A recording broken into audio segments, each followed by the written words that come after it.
बंदी छोड़ सतगुरु रामपाल जी परमेश्वर जी की जय हो।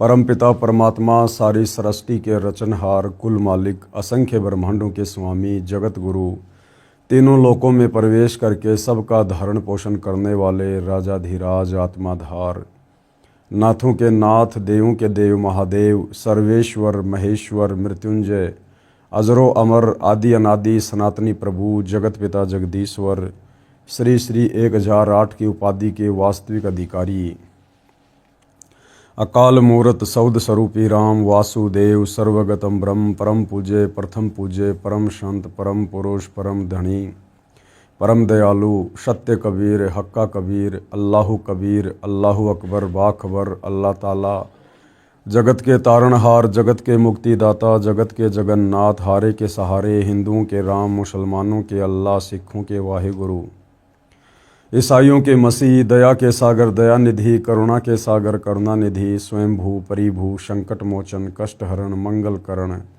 दुख भंजन, अविगत कबीर, निर्विकार निर्विषम परमात्मा, अलय अलेख सतगुरु, आदि अनादि सतगुरु, असली मर्यादा पुरुषोत्तम, असली राम, असली कृष्ण, असली घनश्याम, असली मुरारी, राजाओं के राजा, महाराजाओं के महाराजा, शहंशाहों के शहंशाह, सम्राटों के सम्राट, भगवानों के भगवान, अल्लाहों के अल्लाह, प्रभुओं के प्रभु, मसीहाओं के मसीह, सच्चे वाहिगुरु, बाबाओं के बाबा, पीरों के पीर, सेठों के सेठ, जगत सेठ, सावड़सा सेठ, सर्वगुण संपन्न, अनंत कोटि कलाओं के स्वामी, अनंत कोटि ब्रह्मांडों के नायक, योगियों में महायोगी, ध्यानियों में महाध्यानी, सिद्धों में परम सिद्ध, ज्ञानियों में तत्वज्ञानी, ब्रह्म ज्ञानी, महाज्ञानी, परम ज्ञानी, सर्वश्रेष्ठ ज्ञानी, विज्ञानी, युवा कबीर, समर्थ कबीर, असमवाद, अमित ओझा, सच्चे रहनुमा, करीम अल्लाह, सुभान अल्लाह, दुनिया के अंतिम पैगंबर, 8 सितंबर 1951 से गांव धनाना,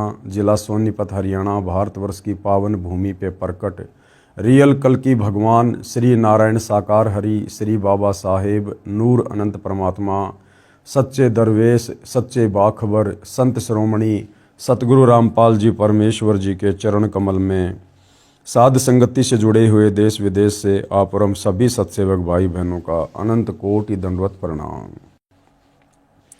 सत्साई भाई और बहनों, बहुत बड़ी दया, बहुत बड़ी मेहर पूज्य गुरुदेव भगवान की, परमेश्वर रामपाल जी की, जिनके शुभ आशीर्वाद से, विशेष आशीर्वाद से, उन्हीं के कर कमल से लिखित पवित्र पुस्तक हिंदू साहिबान नहीं समझे गीता वेद पुराण, इस पवित्र पुस्तक से हमें अध्यात्म के विषय में बहुत ही गहन जानकारियां प्राप्त हो रही है। इस पुस्तक पर लगभग 27 वीडियो बन चुके हैं। आज हमारा ये 28वां वीडियो है। प्रत्येक वीडियो में गुरुदेव भगवान के आशीर्वाद से हमें बहुत कुछ समझ में आ रहा है। इससे हमारी आत्मा में भक्ति मार्ग पर दृढ़ता आएगी, हमारा विश्वास बढ़ेगा और असल में हमें पता चलेगा कि परमेश्वर का सत भक्ति मार्ग क्या है, मुक्ति का यथार्थ मार्ग क्या है। तो यदि आप पहली बार वीडियो देख रहे हैं तो आप जी ने पार्ट नंबर 1 से वीडियो अवश्य देखने चाहिए, ताकि आप अध्यात्म के विषय में बहुत कुछ नहीं सब कुछ हासिल कर सकें। जिस वस्तु को प्राप्त करने के लिए हमें परमपिता परमेश्वर जी ने 184 योनियों से बाहर निकालकर ये एक सुंदर मनुष्य जन्म दिया है, स्त्री या पुरुष का, ये केवल परमेश्वर को पहचान कर, सतगुरु से उपदेश लेकर, सत भक्ति करके आत्मा के कल्याण के लिए मिलता है। और यदि वो काम हमने नहीं किया या उस कार्य को शुरू नहीं किया तो इंसान में और जानवर में कोई अंतर नहीं रह जाता है। तो भाई और बहनों, बहुत सारी गहन बातें अध्यात्म के विषय में हम प्राप्त कर चुके हैं। अब हम सृष्टि रचना को लेकर वीडियो बना रहे हैं, जो कि इसी पुस्तक के लास्ट में है। आज सृष्टि रचना पर यह 3रे नंबर का वीडियो है और इस पवित्र पुस्तक हिंदू साहिबान नहीं समझे गीता वेद पुराण, इस पर हमारा 28वें नंबर का वीडियो है। तो सृष्टि रचना हमारे धर्मशास्त्रों से भी प्रमाणित होती जा रही है। वेदों में भी सृष्टि रचना का प्रमाण है, पुराणों में भी सृष्टि रचना का प्रमाण है, गीता जी में भी सृष्टि रचना का प्रमाण है। साथ में कबीर परमेश्वर कलयुग में एक अच्छी आत्मा आदरणीय धर्मदास जी को आकर मिले।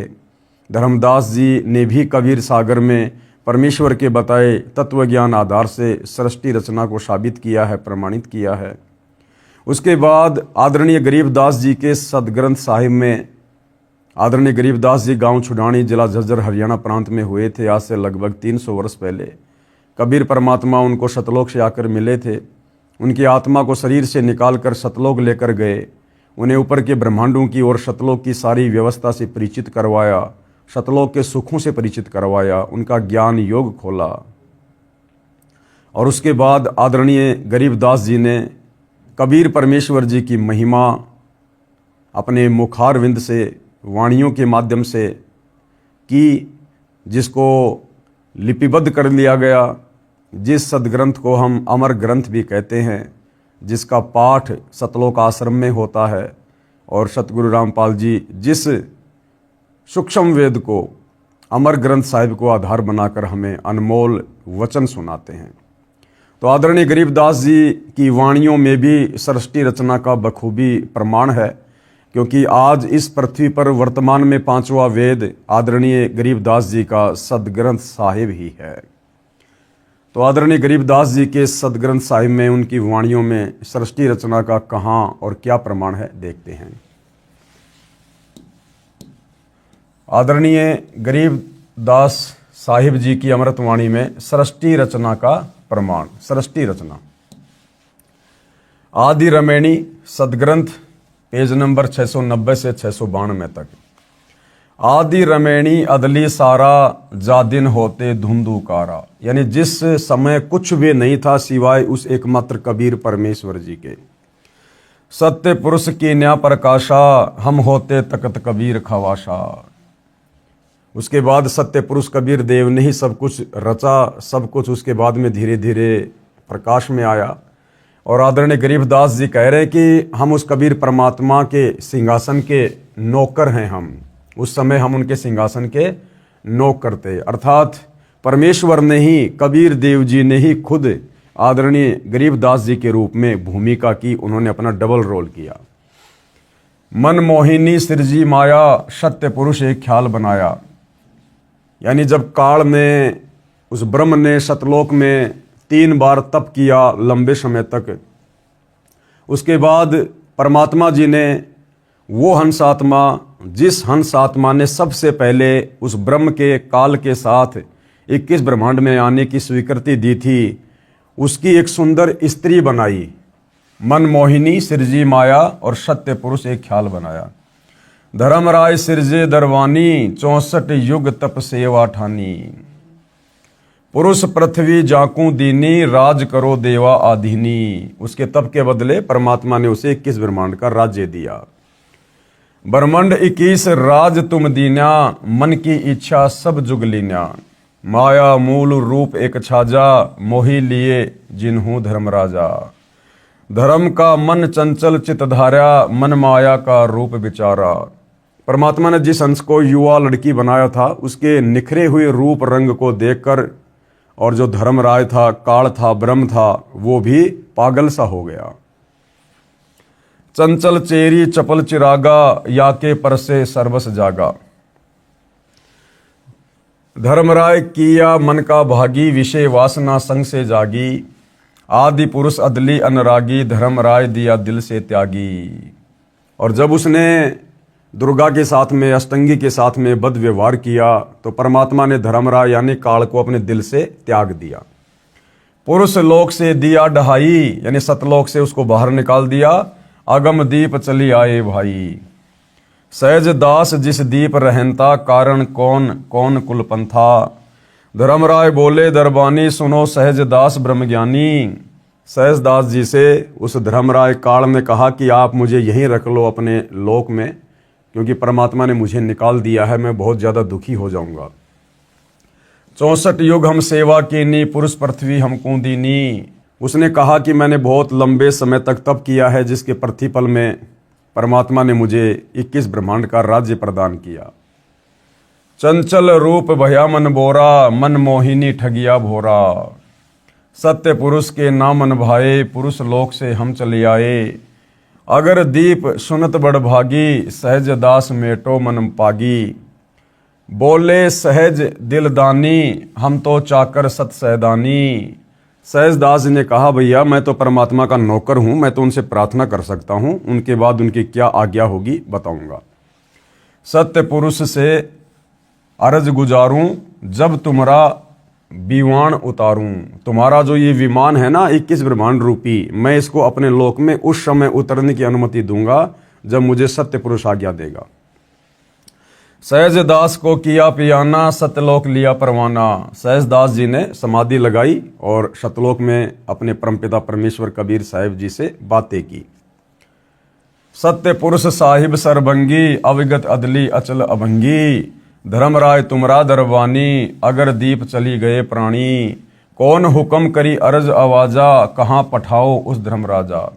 और सहजदास जी ने परमात्मा से प्रार्थना की कि आपका एक नौकर धर्मराय मेरे लोक में रहने की अनुमति चाहता है। हे गुरुदेव, हे परमात्मा, आपकी क्या आज्ञा है। वही आवाज अदली एक साजा।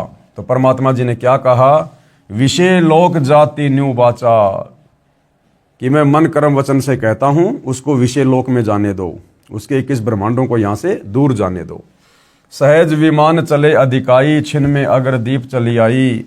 हम तो अरज करी अनुरागी, तुम विषय लोक जाओ भड़वागी। सहजदास जी ने कहा कि भाई मैंने तो परमात्मा से अर्ज की थी, लेकिन मालिक ने कहा कि उसको वहीं जाने दो जहां मैं उसको भेज रहा हूं। धर्मराय के चले विमाना, मान सरोवर आए प्राणा। मान सरोवर रहन न पाए, दरे कबीरा थाना लाए। सहजदास जी के दीप के आगे परमात्मा कहते हैं एक मानसरोवर था, वहां पर काल में अपने विमान को रोकना चाहा, लेकिन वहां खुद कबीर परमात्मा बैठे हुए थे, उन्होंने वहां भी उसको नहीं रुकने दिया।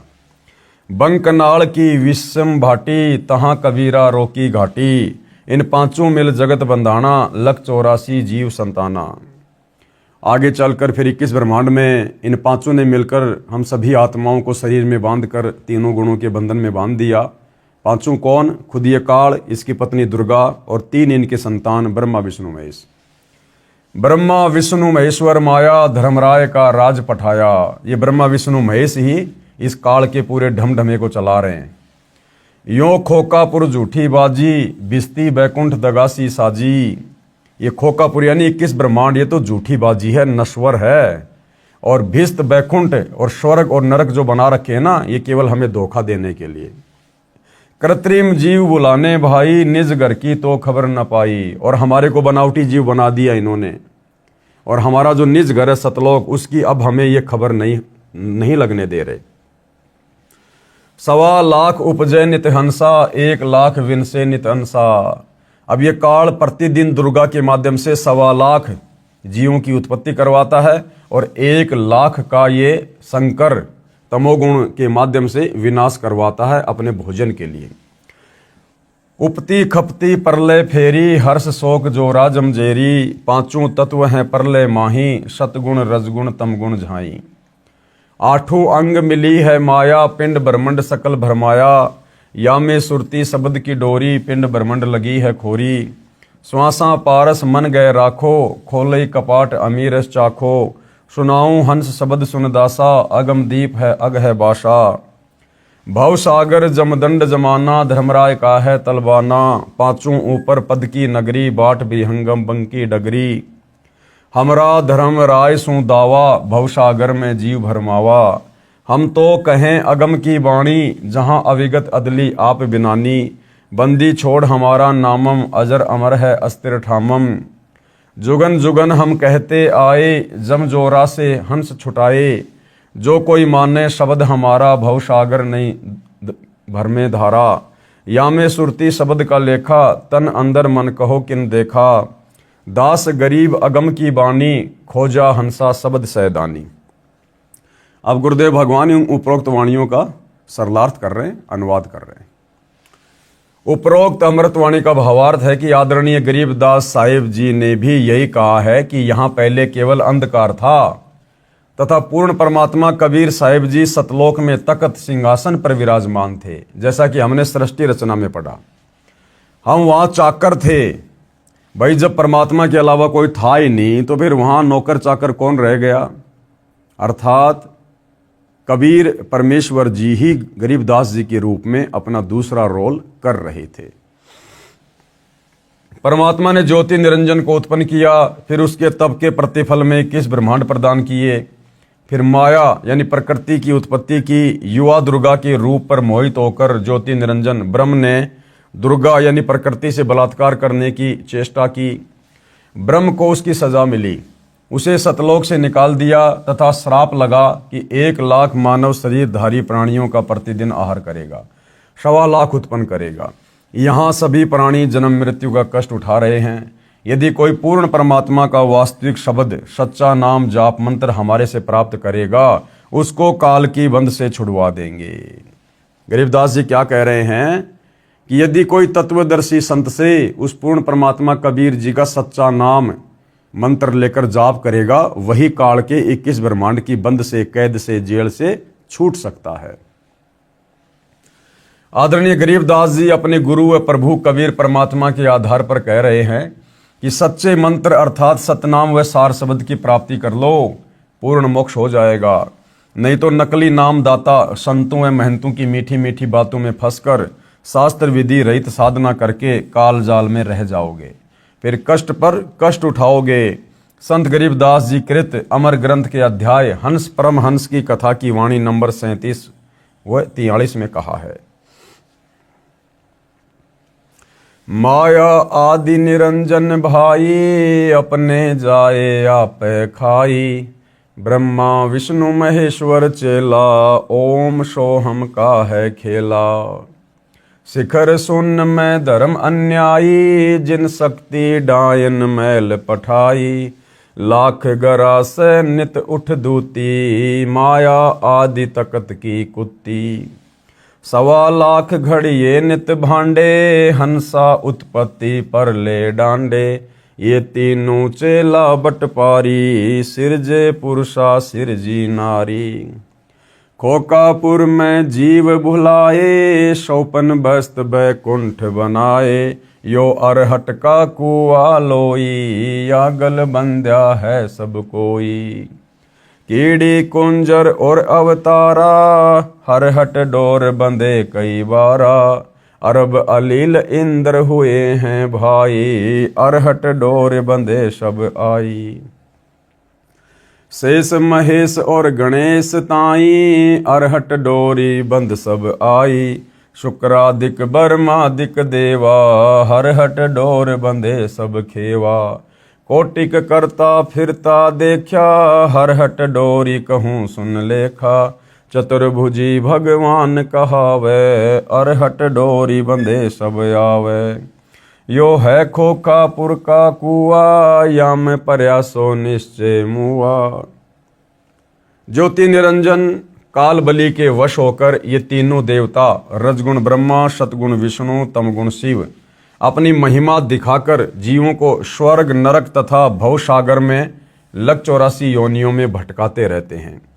ज्योति निरंजन अपनी माया से नागिनी की तरह जीवों को पैदा करते हैं और फिर मार देते हैं। जिस प्रकार नागिनी अपनी दुम से अंडों के चारों ओर कुंडली बना लेती है, फिर उन अंडों पर अपना फन मारती है जिससे अंडा फूट जाता है, उसमें से बच्चा निकल जाता है, उसको नागिनी खा जाती है। फन मारते समय कई अंडे फूट जाते हैं क्योंकि नागिनी के बहुत सारे अंडे होते हैं। जो अंडे फूटते हैं उनमें से बच्चे निकलते हैं। यदि कोई बच्चा कुंडली यानी सर्पनी की दुम का घेरा से बाहर निकल जाता है तो वह बच्चा बच जाता है, नहीं तो कुंडली में वह नागिनी छोड़ती नहीं है।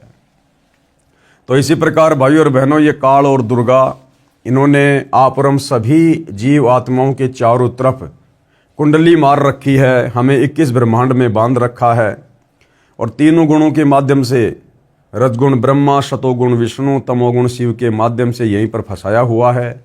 जो आत्मा समय रहते तत्वदर्शी संत से उपदेश लेकर आजीवन सत भक्ति कर लेती है, वो यहाँ से निकल जाती है, अन्यथा यही जन्म मरण के चक्कर में, लक 84 के चक्कर में पड़ी रहती है। जितने बच्चे उस कुंडली के अंदर होते हैं उन सब को खा जाती है। जो साधक ब्रह्म यानी काल ब्रह्म यानी ज्योति निरंजन, देवी दुर्गा तथा ब्रह्मा विष्णु शिव तथा अन्य देवताओं तक की भक्ति करते हैं, वे काल ब्रह्म रूपी नागनी के घेरे यानी जन्म मरण के चक्कर में काल लोक में रह जाते हैं, जिनको काल ज्योति निरंजन खाता है। माया काली नागनी अपने जाए खात, और कुंडली में छोड़े नहीं सो बातों की बात। इसी प्रकार यह काल बलि का जाल है। निरंजन तक की भक्ति पूरे संत से नाम लेकर करेंगे तो भी इस निरंजन की कुंडली 21 ब्रह्मांडों से बाहर नहीं निकल सकते। यदि हम इस काल के भी अधिकारी गुरु से नाम लेकर काल की भक्ति करेंगे तो भी हम इसी के जाल में रहेंगे। स्वयं ब्रह्मा विष्णु महेश आदि माया शेरा वाली भी निरंजन की कुंडली में है। ये बेचारे अवतार धार कर आते हैं और जन्म मृत्यु का चक्कर काटते रहते हैं, जैसे राम रूप में, श्री कृष्ण रूप में, फिर लक 84 में। विचार करें, सोहम जाप को जो कि दुर्वय व प्रहलाद व सुखदेव ऋषि ने जपा वह भी पार नहीं हुए, क्योंकि श्री विष्णु पुराण के प्रथम अंश के अध्याय 12 के श्लोक नंबर 93 में पेज नंबर 51 पर लिखा है कि ध्रुव केवल एक कल्प अर्थात 1000 चतुर्युग तक ही मुक्त है। यानी ब्रह्मा जी के एक दिन जितनी आयु ध्रुव को प्राप्त है, 1008 चतुर्युग, जिसको एक कल्प कहते हैं। इसलिए काल लोक में ही रहे तथा ओम नमः भगवते वासुदेवाय मंत्र जाप करने वाले भगत भी कृष्ण तक की भक्ति कर रहे हैं। वे भी 84 लाख योनियों के चक्कर काटने से नहीं बच सकते। यह परम पूज्य कबीर साहिब जी व आदरणीय गरीबदास साहिब जी महाराज की वाणी प्रत्यक्ष प्रमाण देती है। अनंत कोटि अवतार हैं माया के गोविंद, करता हो अवतरे और बहुर पड़े जगफंद। ये ब्रह्मा विष्णु महेश के अवतार राम कृष्ण आदि करोड़ों बार हो चुके हैं, करोड़ों बार, और ये यहाँ पर अवतार रूप में भगवान बन के आते हैं, गोविंद बन के, और ये काल के जाल में खुद भी फंसे रहते हैं और आप और हम जीवों को भी फंसा के चले जाते हैं उल्टी साधना देकर। सत्य पुरुष कबीर साहिब जी की भक्ति से ही जीव मुक्त हो सकता है। जब तक जीव सतलोक में वापस नहीं चला जाएगा तब तक काल लोक में इसी तरह कर्म करेगा और की हुई नाम व दान धर्म की कमाई स्वर्ग रूपी होटलों में समाप्त करके वापस कर्म आधार से 84 लाख प्रकार के प्राणियों के शरीर में कष्ट उठाने वाले काल लोक में चक्कर काटता रहेगा। माया यानी दुर्गा से उत्पन्न होकर करोड़ों गोविंद यानी ब्रह्मा विष्णु शिव मर चुके हैं, भगवान का अवतार बनकर आए थे, फिर कर्म बंधन में बंधकर कर्मों को भोगकर 84 लाख योनियों में चले गए। जिस प्रकार विष्णु जी रामचंद्र रूप में आए और राम रावण युद्ध के दौरान उन्होंने अपनी पत्नी सीता को वापस लाने के लिए करोड़ों लोगों की हत्या करवा दी। वो सारा का सारा पाप, उन हत्याओं का दोष ये काल रामचंद्र अर्थात विष्णु के सिर पर रख देगा और उसे कर्मों में बांध देगा, और जब उसका विष्णु पद समाप्त होगा फिर लक 84 में ठोक देगा। ऐसे श्री कृष्ण जी को भेजा, महाभारत का युद्ध करवा दिया और सारे के सारे पाप उसके सिर पर रखवा दिए। जैसे भगवान विष्णु जी को देवर्षि नारद का श्राप लगा, वे श्री रामचंद्र रूप में अयोध्या में आए, फिर श्री राम जी रूप में बाली का वध किया था। उस कर्म का दंड भोगने के लिए श्री कृष्ण जी का जन्म हुआ। फिर बाली वाली आत्मा शिकारी बना तथा अपना प्रतिशोध लिया, श्री कृष्ण जी के पैर में विषाक्त तीर मारकर वध किया। यानी ये देवी देवता भी काल के कर्मों में बंधे हुए हैं, ये भी अपने कर्म नहीं काट सकते, भला इनकी भक्ति से फिर हमारे कर्म कैसे कटेंगे। भाई आज हम ब्रह्मा विष्णु महेश की, देवी देवताओं की, राम की, कृष्ण की भक्ति क्यों करते हैं? हम दुखी हैं इसलिए भक्ति करते हैं। सुख में तो किसी को भगवान याद आता ही नहीं है। और दुखी आदमी कौन होता है? जिसके ऊपर कर्मों का दबाव होता है, जिसके पाप कर्म ज़्यादा होते हैं, वो दुखी होता है। तो उन कर्मों को काटने के लिए तो हम भगवान की भक्ति करते हैं ताकि हमें कुछ लाभ हो, हमें कुछ सुख मिले। और कर्म ये भगवान नहीं काट पाए अपने। खुद श्री विष्णु जी जो त्रेता युग में रामचंद्र रूप में आए थे, धोखे से उन्होंने अपने स्वार्थ के वश होकर बाली का वध किया और उस मौत का बदला उसने द्वापर युग में श्री कृष्ण जी रूप में देना पड़ा। तो भगवान अपने कर्मों को नहीं काट पा रहे, भला इनकी भक्ति से फिर हमारे कर्म कैसे कटेंगे? महाराज गरीबदास जी अपनी वाणी में कहते हैं, ब्रह्मा विष्णु महेश्वर माया और धर्मराय कहिए, इन पांचों मिल प्रपंच बनाया वाणी हमरी लइए। इन पांचों मिल जीव अटकाए, जुगन जुगम हम आन छुड़ाए, बंदी छोड़ हमारा नामम, अजर अमर है अस्थिर ठामम। पीर पैगंबर कुतुब ओलिया, सुर नर मुनिजन ज्ञानी, येता को तो रान ना पाया, जम के बंधे प्राणी। धर्म राय की धूमा धामी, जम पर जंग चलाऊं, जोरा को तो जान न दूंगा, बांध अदल घर लाऊं। काल अकाल दोहू को मोशू, महाकाल सिर मूंडूं, मैं तो तख्त हजूरी हुक्मी, चोर खोज को ढूंढूं। मूला माया मग में बैठी, हंसा चुन चुन खाई, ज्योति स्वरूपी भया, निरंजन मैं ही करता भाई। 87 दीप मुनीश्वर, बंदे मुल्ला डोरी, एत्या में जमका तलबाना, चलिए पुरुष किशोरी। मुल्ला का तो माथा दागूं, शत की मोहर करूंगा, पुरुष दीप को हंस चलाऊं, दरा न रोकन दूंगा। हम तो बंदी छोड़ कहावा, धर्मराय हैं चकवे, शतलोक की सकल सुनावा, वाणी हमारी अखवे। 9 लख पट्टन ऊपर खेलूं, शाह दरे को रोकूं, 12 कोटि कटक सब काटूं, हंस पठाऊं मोखूं। 14 भुवन गमन है मेरा, जल थल में सरबंगी, खालिक खलक खलक में खालिक, अविगत अचल अभंगी। अगर अलील चक्र है मेरा, जित से हम चल आए, पांचों पर परवाना मेरा, बंदी छुड़ावन धाए। जहां ओकार निरंजन नाही, ब्रह्मा विष्णु वेद ना जाही, जहां करता नहीं काल भगवाना, काया माया पिंड न प्राणा। 5 तत्व तीनों गुण नाही, जोरा काल दीप नहीं जाही, अमर करूं शतलोक पठाऊं, ताते बंदी छोड़ कहाऊं। ये अरहट का कुआं है भाई और बहनों। इस प्रकार से काल ने हमारे को जन्म और मृत्यु के बंधन में बांध रखा है, 21 ब्रह्मांड के सभी प्राणियों को, सभी को। जिस प्रकार पहले ये अरहट का कुआं हुआ करता था और किस प्रकार से जो किसान भाई थे वो इस प्रकार के एक चैन के ऊपर बाल्टियां वेल्ड करके नीचे से पानी निकाला करते थे बैलों की सहायता से। और ये जो बाल्टियां हैं ये नीचे जाकर ये पानी से भर जाती हैं। ये बाल्टियां अपने आप में पानी को भर लेती हैं यहाँ ऐसे, और फिर ऊपर आकर पानी वहाँ पर खाली कर देती हैं। पानी वहाँ से खेतों में चला जाता था, फिर बाल्टी यहाँ पर खाली हो जाती थी, फिर नीचे कुएं में आती थी, फिर यहाँ से पानी भरती, फिर चलती, फिर यहाँ खाली हो जाती। इसको अरहट का कुआं कहते हैं। तो ये जितने भी ब्रह्मा विष्णु महेश हैं, 33 करोड़ देवी देवता हैं, 9 नाथ 84 सिद्ध हैं, जितने भी ये तपस्वी हैं, आप और हम आम जीव हैं, हाथी से लेकर चींटी तक, ये सब इसी प्रकार से 21 ब्रह्मांड में जन्म और मृत्यु के चक्कर में बंधे हुए हैं, अपना कर्म भोगते रहते हैं।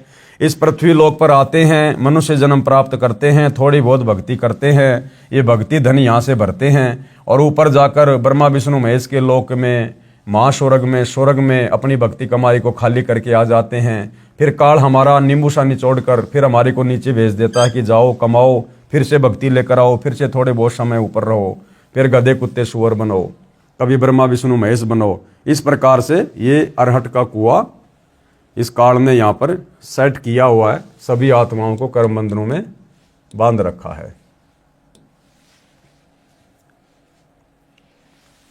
कबीर परमेश्वर यानी कबीर देव की महिमा बताते हुए आदरणीय गरीबदास साहिब जी कह रहे हैं कि हमारे प्रभु कबीर यानी कबीर देव बंदी छोड़ हैं।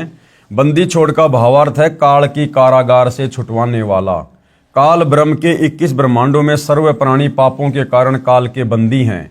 पूर्ण परमात्मा कबीर देव यानी कबीर साहिब पाप का विनाश कर देते हैं। पापों का विनाश न ब्रह्म यानी ना तो काल कर सकता है, ना काल से ऊपर जो परब्रह्म है वो कर सकता है, न ही ब्रह्मा विष्णु शिव कर सकते हैं। केवल जैसा कर्म है उसका वैसा ही फल देते हैं। इसलिए यजुर्वेद अध्याय 5 के मंत्र 32 में लिखा है, कबीर अंगारी असी। कबीर देव यानी कबीर परमेश्वर अंग अरी यानी पापों का शत्रु है। बमभारी, बमभारी का अर्थ है बंधनों का और अरी मानी शत्रु अर्थात बंधनों का शत्रु यानी बंदी छोड़ है। यानी इस काल ने 21 ब्रह्मांड में हमारे ऊपर जो कर्म लगा रखे हैं केवल कबीर परमेश्वर ही अपनी सत भक्ति देकर उन कर्मों से हमें छुड़वा सकते हैं। इन पांचों कौन? ब्रह्मा विष्णु शिव माया और धर्मराय से ऊपर सत्य पुरुष परमात्मा कबीर देव है जो सतलोक का मालिक है। शेष सारी परब्रह्म ब्रह्म तथा ब्रह्मा विष्णु शिव व आदि माया नाशवान परमात्मा है। यानी कबीर जी के अलावा ये जितने भी नकली भगवान है, परब्रह्म है, ब्रह्म है, दुर्गा है, ब्रह्मा विष्णु महेश है, ये सब नाशवान है, इनका जन्म और मृत्यु होता है। महाप्रलय में ये सब तथा इनके लोक समाप्त हो जाएंगे। आम जीव से कई हजार गुना ज्यादा लंबी इनकी उम्र है, परंतु जो समय निर्धारित है वह एक दिन पूरा अवश्य होगा। इसी विषय में आदरणीय गरीबदास जी महाराज ने कहा है, शिव ब्रह्मा का राज इंद्र गिनती कहाँ, चार मुक्ति बैकुंठ समझ एता लहा, शंख जुगन की जूनी उम्र बड़ी धारिया, जा जननी कुर्बान सु कागज फारिया। एती उम्र बुलंद मरेगा अंतरे, सतगुरु लगे न कान न भेटे संतरे। कि भैया चाहे कितनी लंबी उम्र हो इनकी, अंत में इनकी भी मृत्यु होगी। चाहे शंख युग की लंबी उम्र भी क्यों ना हो, वह एक दिन समाप्त जरूर होगी। यदि सत्य पुरुष परमात्मा कबीर देव, कबीर साहिब के नुमाइंदे, पूर्ण संत गुरु, जो 3 नाम का मंत्र जिसमें एक ओम है, दूसरा तत् है, तीसरा सत सांकेतिक है, वो देता है, तथा उसे पूर्ण संत द्वारा नाम दान करने का आदेश है, उसे उपदेश लेकर नाम की कमाई करेंगे तो हम सतलोक के अधिकारी हंस हो सकते हैं। सत्य साधना बिना बहुत लंबी उम्र कोई काम नहीं आएगी, क्योंकि निरंजन लोक में दुख ही दुख है। कबीर जीवन तो थोड़ा ही भला, जय सत सुमरण होए, और लाख बरस का जीवना लेखद रह न कोई। यदि सत्य साधना की जाए तो कम आयु ही अच्छी है। यदि सत्य साधना सत्य पुरुष की नहीं है तथा काल ब्रह्म की व देवताओं व देवियों की पूजा करके व प्राणायाम आदि करके लंबी आयु जीने वालों का कोई लेखा यानी अकाउंट मोक्ष मार्ग में नहीं किया जाएगा। इतनी लंबी आयु जितनी शंकर जी की है, यदि मिल जाए तो भी एक दिन मृत्यु अवश्य होगी। भक्ति गलत है, इसलिए जन्म तथा मृत्यु का चक्कर बना रहेगा। ऐसी आयु का क्या औचित्य है। कबीर साहिब अपनी यानी पूर्ण ब्रह्म की जानकारी स्वयं ही बताते हैं कि इन परमात्माओं से ऊपर असंख्य भुजा का परमात्मा सत्य पुरुष है, जो सतलोक में सचखंड सतधाम में रहता है, तथा उसके अंतर्गत सर्वलोक यानी ब्रह्म का लोक, इस ब्रह्म के काल के 21 ब्रह्मांड व ब्रह्मा विष्णु शिव शक्ति के लोक तथा परब्रह्म के 7 संग ब्रह्मांड व अन्य सर्व ब्रह्मांड आते हैं, और वहां पर सत्य नाम सार नाम के जाप द्वारा जाया जाएगा, जो पूरे गुरु से प्राप्त होता है। सचखंड यानी सतलोक में जो आत्मा चली जाती है उसका पुनर्जन्म नहीं होता। सतपुरुष यानी पूर्ण ब्रह्म कबीर साहिब कबीर देव ही अन्य लोकों में स्वयं ही भिन्न भिन्न नामों से विराजमान हैं, जैसे अलख लोक में अलख पुरुष, अगम लोक में अगम पुरुष तथा अकय लोक में अनामी पुरुष रूप में विराजमान है। ये तो उपमात्मक नाम है, परंतु वास्तविक नाम उस पूर्ण पुरुष का कबीर देव, भाषा भिन्न होकर कबीर साहिब है। अब आदरणीय नानक साहिब जी की वाणी में सृष्टि रचना का संकेत, क्योंकि परमात्मा कबीर जी जिन जिन महापुरुषों को मिले, अच्छी आत्माओं को मिले, आगे चलकर उन्होंने वही गुण गाए, वही सारी बातें अध्यात्म की बताई, जो बातें उन्होंने परमात्मा से सीखी और जो परमात्मा उनको सतलोक में ले जाकर दिखा कर लाए थे। तो सिख धर्म के प्रवर्तक आदरणीय नानक जी की वाणी में भी सृष्टि रचना का प्रमाण है। श्री नानक साहिब जी की अमृतवाणी महिला 1 राग बिलावलू अंश गुरु ग्रंथ साहिब पेज नंबर 839 है। आपे सचू किया कर जोड़ी, अंडज फोड़ी जोड़ी विछोड़, धरती आकाश किए बैसन, कहूँ थाऊं राती दिन तू किए भऊ भाऊ, जिन किए करी वेखण हारा, तरतिया ब्रह्मा विष्णु महेशा, देवी देव उपाय वेशा, पौण पाणी अग्नि बिसराऊं, ताहि निरंजन साचो नाऊं, तिसु मही मनवा रहिया लिव लाई, प्रणवती नानक कालू न खाई। उपरोक्त अमृतवाणी का भावार्थ है कि सच्चे परमात्मा सत्य पुरुष ने स्वयं ही अपने हाथों से सर्व सृष्टि की रचना की है। उसी ने अंडा बनाया, फिर फोड़ा तथा उसमें से ज्योति निरंजन निकला। उसी पूर्ण परमात्मा ने सर्व प्राणियों के रहने के लिए धरती आकाश पवन पानी आदि 5 तत्व रचे। अपने द्वारा रची सृष्टि का स्वयं ही साक्षी है, दूसरा कोई नहीं जानकारी दे सकता। फिर अंडे के फूटने से निकले निरंजन के बाद तीनों श्री ब्रह्मा जी, श्री विष्णु जी तथा श्री शिव जी की उत्पत्ति हुई तथा अन्य देवी देवता उत्पन्न हुए तथा अनगणित जीवों की उत्पत्ति हुई। उसके बाद अन्य देवों के जीवन चरित्र तथा अन्य ऋषियों के अनुभव के 6 शास्त्र तथा 18 पुराण बन गए। पूर्ण परमात्मा के सच्चे नाम सतनाम की साधना अनन्य मन से करने से तथा गुरु मर्यादा में रहने वाले प्रणवती को श्री नानक जी कह रहे हैं कि काल नहीं खाता। राग मारू अंश अमृतवाणी महिला 1 गुरु ग्रंथ साहिब पेज नंबर 1037 है। सुनहु ब्रह्मा विष्णु महेशु उपाये, सुने वर्ते जुग सबाए। इसु पद विचारे सो जनु पूरा, तिस मिलिए भरमु चुकायदा। शाम वेदु ऋगु जुजरु अथर्वणु, ब्रह्म में मुख माया है त्रैगुण। ताकि कीमत कही न सके, को त्यूं बोले जीव बुलाइंदा। उपरोक्त अमृतवाणी का सारांश है कि जो संत पूर्ण सृष्टि रचना सुना देगा तथा बताएगा कि अंडे के 2 भाग होकर कौन निकला, जिसने फिर ब्रह्मलोक की सुन में अर्थात गुप्त स्थान पर ब्रह्मा विष्णु शिव की उत्पत्ति की तथा वह परमात्मा कौन है, जिसने ब्रह्म यानी काल के मुख से 4 वेदों पवित्र ऋग्वेद यजुर्वेद सामवेद अथर्ववेद को उच्चारण करवाया, वह पूर्ण परमात्मा जैसा चाहे वैसा ही प्रत्येक प्राणी को बुलवाता है। इस सर्व ज्ञान को पूर्ण बताने वाला संत मिल जाए तो उसके पास जाइए तथा जो सभी शंकाओं का पूर्ण निवारण करता है वही पूर्ण संत अर्थात तत्वदर्शी है। श्री गुरु ग्रंथ साहिब पेज नंबर 929 अमृतवाणी श्री नानक साहिब जी की। राग रामकली महिला 1 दक्षिणी ओंकार। ओंकारी ब्रह्मा उत्पत्ति, ओंकारो किया जिन चित्त। ओंकारी शैल जुग भये, ओंकारी वेद निर्मय। ओंकारी शब्दी उदरे, ओंकारी गुरु मुखी तरे। ओन्नम अक्षर सुनहु विचारू, ओन्नम अखरु त्रिभुवन सारू। उपरोक्त अमृतवाणी में श्री नानक साहिब जी कह रहे हैं कि ओंकार अर्थात ज्योति निरंजन यानी काल से ब्रह्मा जी की उत्पत्ति हुई। कई युगों मस्ती मारकर ओंकार यानी ब्रह्म ने वेदों की उत्पत्ति की जो ब्रह्मा जी को प्राप्त हुए। 3 लोक की भक्ति का केवल एक ओम मंत्र ही वास्तव में जाप करने का है। इस ओम शब्द को पूरे संत से उपदेश लेकर अर्थात गुरु धारण करके जाप करने से उद्धार होगा।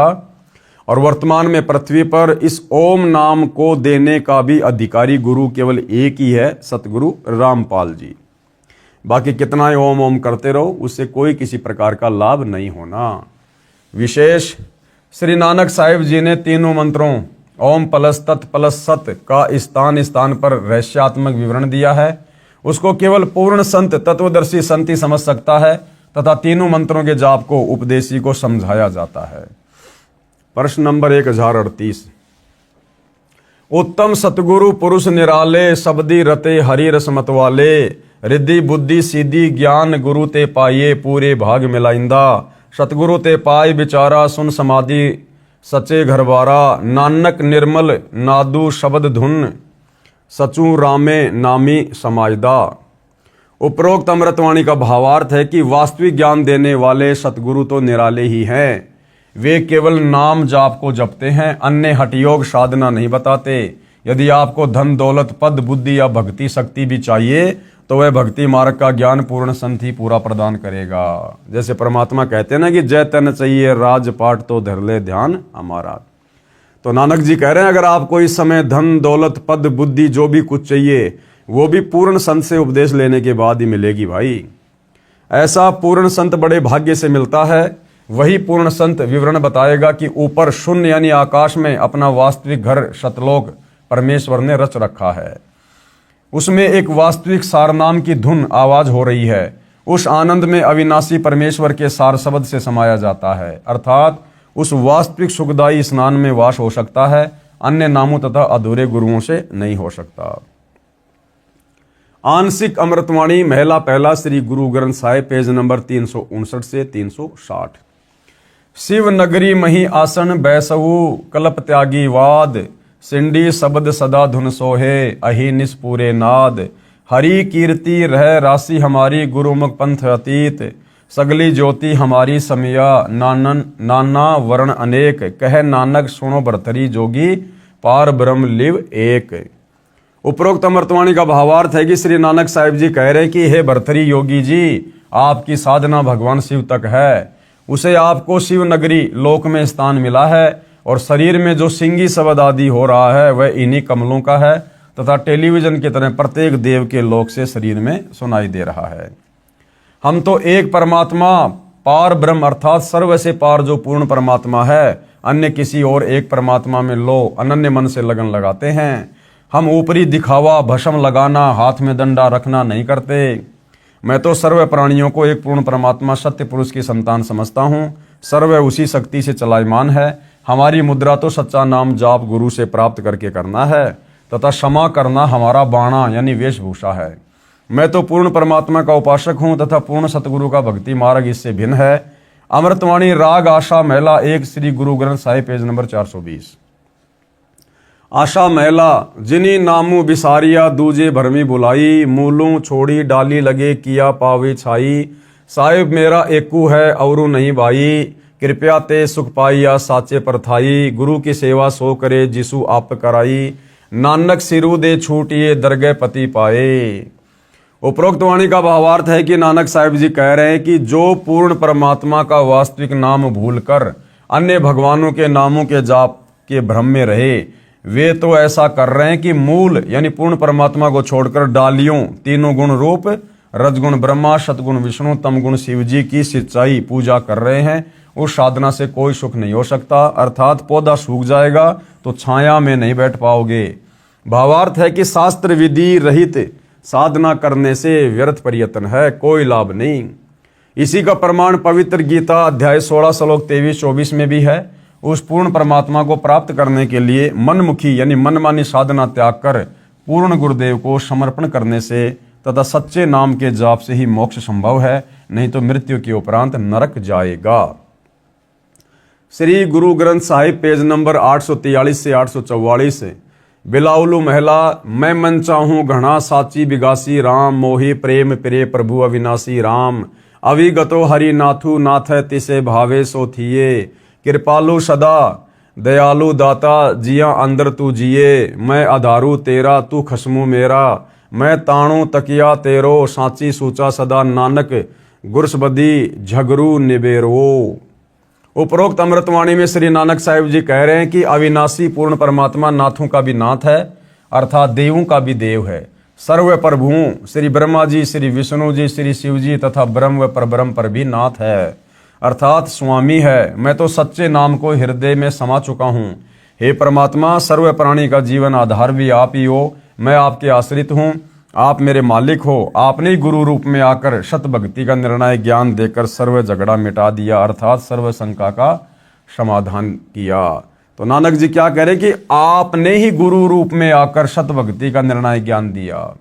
तो भाइयों और बहनों, ये कबीर परमात्मा स्वयं ही तत्वदर्शी संत के रूप में पृथ्वी पर प्रकट होकर अपना निर्णायक यथार्थ सतलोक का ज्ञान देते हैं, दूसरा कोई नहीं दे सकता। श्री गुरु ग्रंथ साहिब पेज नंबर 721 राग तिलंग महिला। एक अरज गुप्तम पेश तोदर कौन करतार, हक्का कबीर करीम तू बे ए परवरदिगार। नानक बुगोयदा जंतूरा तेरे चाकरा पाखाक। उपरोक्त अमृतवाणी में स्पष्ट कर दिया है कि हे हक्का कबीर यानी सत कबीर, अविनाशी कबीर, आप सत कबीर यानी कौन करतार, शब्द शक्ति से रचना करने वाले शब्द स्वरूपी प्रभु अर्थात सर्व सृष्टि के रचनहार हो। आप ही बेऐब निर्विकार परवरदिगार, सर्व के पालन करता दयालु प्रभु हो। मैं आपके दासों का भी दास हूँ। श्री गुरु ग्रंथ साहिब पेज नंबर 24 राग सीरी महिला। तेरा एक नाम तारे संसार में एह आस एहो आधार। नानक नीच कह विचार धानक रूप रहा करतार। उपरोक्त अमृतवाणी में प्रमाण किया है कि जो काशी में धानक जुलाहा है यही करतार यानी कुल का सर्जनहार है। अति आधीन होकर श्री नानक साहिब जी कह रहे हैं कि मैं सत कह रहा हूं कि ये धानक अर्थात कबीर जुलाहा ही पूर्ण ब्रह्म है, सत्य पुरुष है। विशेष उपरोक्त परमाणु के सांकेतिक ज्ञान से प्रमाणित हुआ सृष्टि रचना कैसे हुई। पूर्ण परमात्मा की प्राप्ति करनी चाहिए जो पूर्ण संत से नाम लेकर ही संभव है। अन्य संतों द्वारा सृष्टि रचना की दंत कथा। अब बाकी जितने भी संत महात्मा हुए हैं या वर्तमान में हमारे आचार्य शंकराचार्य हैं, अन्य पंथों से जुड़े हैं जो अपने आप को कबीर पंथी कहते हैं, धन धन सतगुरु, राधा स्वामी पंथ वाले, जय गुरुदेव पंथ वाले, तो गुरुदेव भगवान कहते हैं कि सृष्टि रचना तो थोड़ी बहुत शास्त्रों को पढ़कर काल प्रेरणा से इन्होंने भी सुनाई है, लेकिन इन्होंने केवल उवा बाई बकी है, आदि अधूरी बातें कही है। ये केवल दंत कथा सुनी सुनाई बातों के आधार पर इन्होंने जीव को भ्रमित किया है। अन्य संतों द्वारा सृष्टि रचना की दंत कथा। अन्य संतों द्वारा जो सृष्टि रचना का ज्ञान बताया है वह कैसा है, कृपया निम्न पढ़ें। सृष्टि रचना के विषय में राधा स्वामी पंथ के संतों के व धन धन सतगुरु पंथ के संतों के विचार। पवित्र पुस्तक जीवन चरित्र परम संत बाबा जयमल सिंह जी महाराज, पेज नंबर 102 से 103 से सृष्टि की रचना, सावन कृपाल पब्लिकेशन, दिल्ली। क्या कह रहे हैं? पहले सत्य पुरुष निराकार था, फिर इजहार आकार में आया तो ऊपर के 3 निर्मल मंडल सतलोक, अलखलोक, अगमलोक बन गया तथा प्रकाश तथा मंडलों का नाद बन गया। पवित्र पुस्तक सारवचन, प्रकाशक राधा स्वामी सत्संग सभा, दयालबाग आगरा, सृष्टि की रचना, पेज नंबर 8। प्रथम धुंधुकार था, उसमें पुरुष शून्य समाधि में थे जब कुछ रचना नहीं हुई थी, फिर जब मौज हुई तब शब्द प्रकट हुआ और उससे सब रचना हुई। पहले सतलोक और फिर सत्य पुरुष की कला से 3 लोक और सब विस्तार हुआ। ये ज्ञान तो ऐसा है जैसे एक समय कोई बच्चा नौकरी लगने के लिए साक्षात्कार इंटरव्यू के लिए गया। अधिकारी ने पूछा कि आपने महाभारत पढ़ा है? लड़के ने उत्तर दिया कि उंगलियों पर रट रखा है। अधिकारी ने प्रश्न किया कि 5 पांडवों के नाम बताओ। लड़के ने उत्तर दिया कि एक भीम था, एक उसका बड़ा भाई था, एक उससे छोटा था, एक और था तथा एक का नाम मैं भूल गया। उपरोक्त सृष्टि रचना का ज्ञान तो ऐसा है इन नकली संतों का। सत्य पुरुष व सतलोक की महिमा बताने वाले वे 5 नाम ओंकार, ज्योति निरंजन, निरंकार, सोहम, सतनाम देने वाले व 3 नाम अकाल मूर्ति, शब्द, सत्य पुरुष और शब्द स्वरूपी राम देने वाले संतों द्वारा रची पुस्तकों से कुछ निष्कर्ष। संत मत प्रकाश भाग 3 पेज नंबर 76 पर लिखा है कि सचखंड या सतनाम चौथा लोक है। सचखंड या सतनाम चौथा लोक है, जबकि सचखंड तो प्रथम लोक है और सतनाम ये तो जपने का मंत्र है, कोई लोक थोड़ी है सतनाम। यहां पर सतनाम को स्थान लिखा है। फिर इस पवित्र पुस्तक के पेज नंबर 79 पर लिखा है कि एक राम दशरथ का बेटा, दूसरा राम मन, तीसरा राम ब्रह्म, चौथा राम सतनाम, ये असली राम है। फिर पवित्र पुस्तक संत मत प्रकाश महिला भाग प्रश्न नंबर 17 पर लिखा है कि वह सतलोक है, उसी को सतनाम कहा जाता है, यानी सतलोक को ही सतनाम कहा जाता है राधा स्वामी पंथ के संतों के अनुसार। पवित्र पुस्तक सारवचन नसर यानी वार्तिक प्रश्न नंबर 3 पर लिखा है कि अब समझना चाहिए कि राधा स्वामी पंथ सबसे ऊंचा मुकाम है कि जिसको संतों ने सतलोक और सचखंड और सार शब्द और सत शब्द और सतनाम और सत्य पुरुष करके बयान किया है। पवित्र पुस्तक सारवचन नसर आगरा से प्रकाशित पेज नंबर 4 पर भी उपरोक्त ज्यों का त्यों वर्णन है। पवित्र पुस्तक सचखंड की सड़क पेज नंबर 226 संतों का देश सचखंड या सतलोक है, उसी को सतनाम, सतशब्द, सार शब्द कहा जाता है। विशेष उपरोक्त व्याख्या ऐसी लगी जैसे किसी ने जीवन में न तो शहर देखा, न कार देखी और न पेट्रोल देखा, न ड्राइवर का ज्ञान हो कि ड्राइवर किसे कहते हैं, और वह व्यक्ति अन्य साथियों से कहे कि मैं शहर में जाता हूँ, कार में बैठकर आनंद मनाता हूँ। फिर साथियों ने पूछा कि कार कैसी है, पेट्रोल कैसा है और ड्राइवर कैसा है, शहर कैसा है। उस गुरुजी ने उत्तर दिया कि शहर कहो चाहे कार एक ही बात है, शहर भी कार ही है, पेट्रोल भी कार कोई कहते हैं, ड्राइवर भी कार कोई कहते हैं, सड़क भी कार कोई कहते हैं। इसी प्रकार राधा स्वामी पंथ वालों ने सतनाम को जाप मंत्र भी बता दिया, सतनाम को परमात्मा भी बता दिया, सतनाम को सतलोक भी बता दिया। आओ विचार करें, सत्य पुरुष तो पूर्ण परमात्मा है, सतनाम वह 2 मंत्र का जाप है जिससे एक ओम, दूसरा तत् यानी सांकेतिक है, तथा इसके बाद सारनाम साधक को पूर्ण गुरु द्वारा दिया जाता है। ये सतनाम तथा सारनाम दोनों स्मरण करने के नाम है। सतलोक वह स्थान है जहां सत्य पुरुष रहता है। पुण्यात्माएं स्वयं निर्णय करें सत्य तथा असत्य का। अधिक जानकारी के लिए हमारी वेबसाइट www.jagatgururampalji.org पर जाकर संक्षिप्त ज्ञान ग्रहण कर सकते हैं। तो भाइयों और बहनों, परमेश्वर जी की दया से सृष्टि रचना के विषय में काफ़ी कुछ जानकारी हमें प्राप्त हुई है। बाकी देखो भाइयों और बहनों, दास ने तो आपको ये पढ़कर सुनानी इसलिए ज़रूरी थी क्योंकि ये इस पवित्र पुस्तक हिंदू साहिबान नहीं समझे गीता वेद पुराण इसमें लिखी हुई है, इसका अंश है। बाकी सृष्टि रचना अच्छे से समझने और जानने के लिए आप जी यूट्यूब पर सतगुरु रामपाल जी के सत्संग सृष्टि रचना वाले जरूर सुनिएगा। काल ब्रह्म क्यों भ्रमित साधना पूजा का भ्रमजाल फैलाता है, कृपया पढ़ें वह कारण। यानी ये जो काल ब्रह्म है ये क्यों आप और हमारे से भ्रमित साधना करवाता है, क्यों ये जानबूझ के ऐसी ऐसी घटनाओं को जन्म देता है ताकि हम इसी के जाल में फंसे रहें।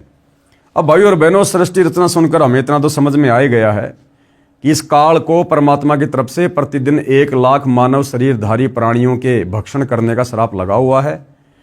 अब ये हमें पार नहीं होने देना चाहता।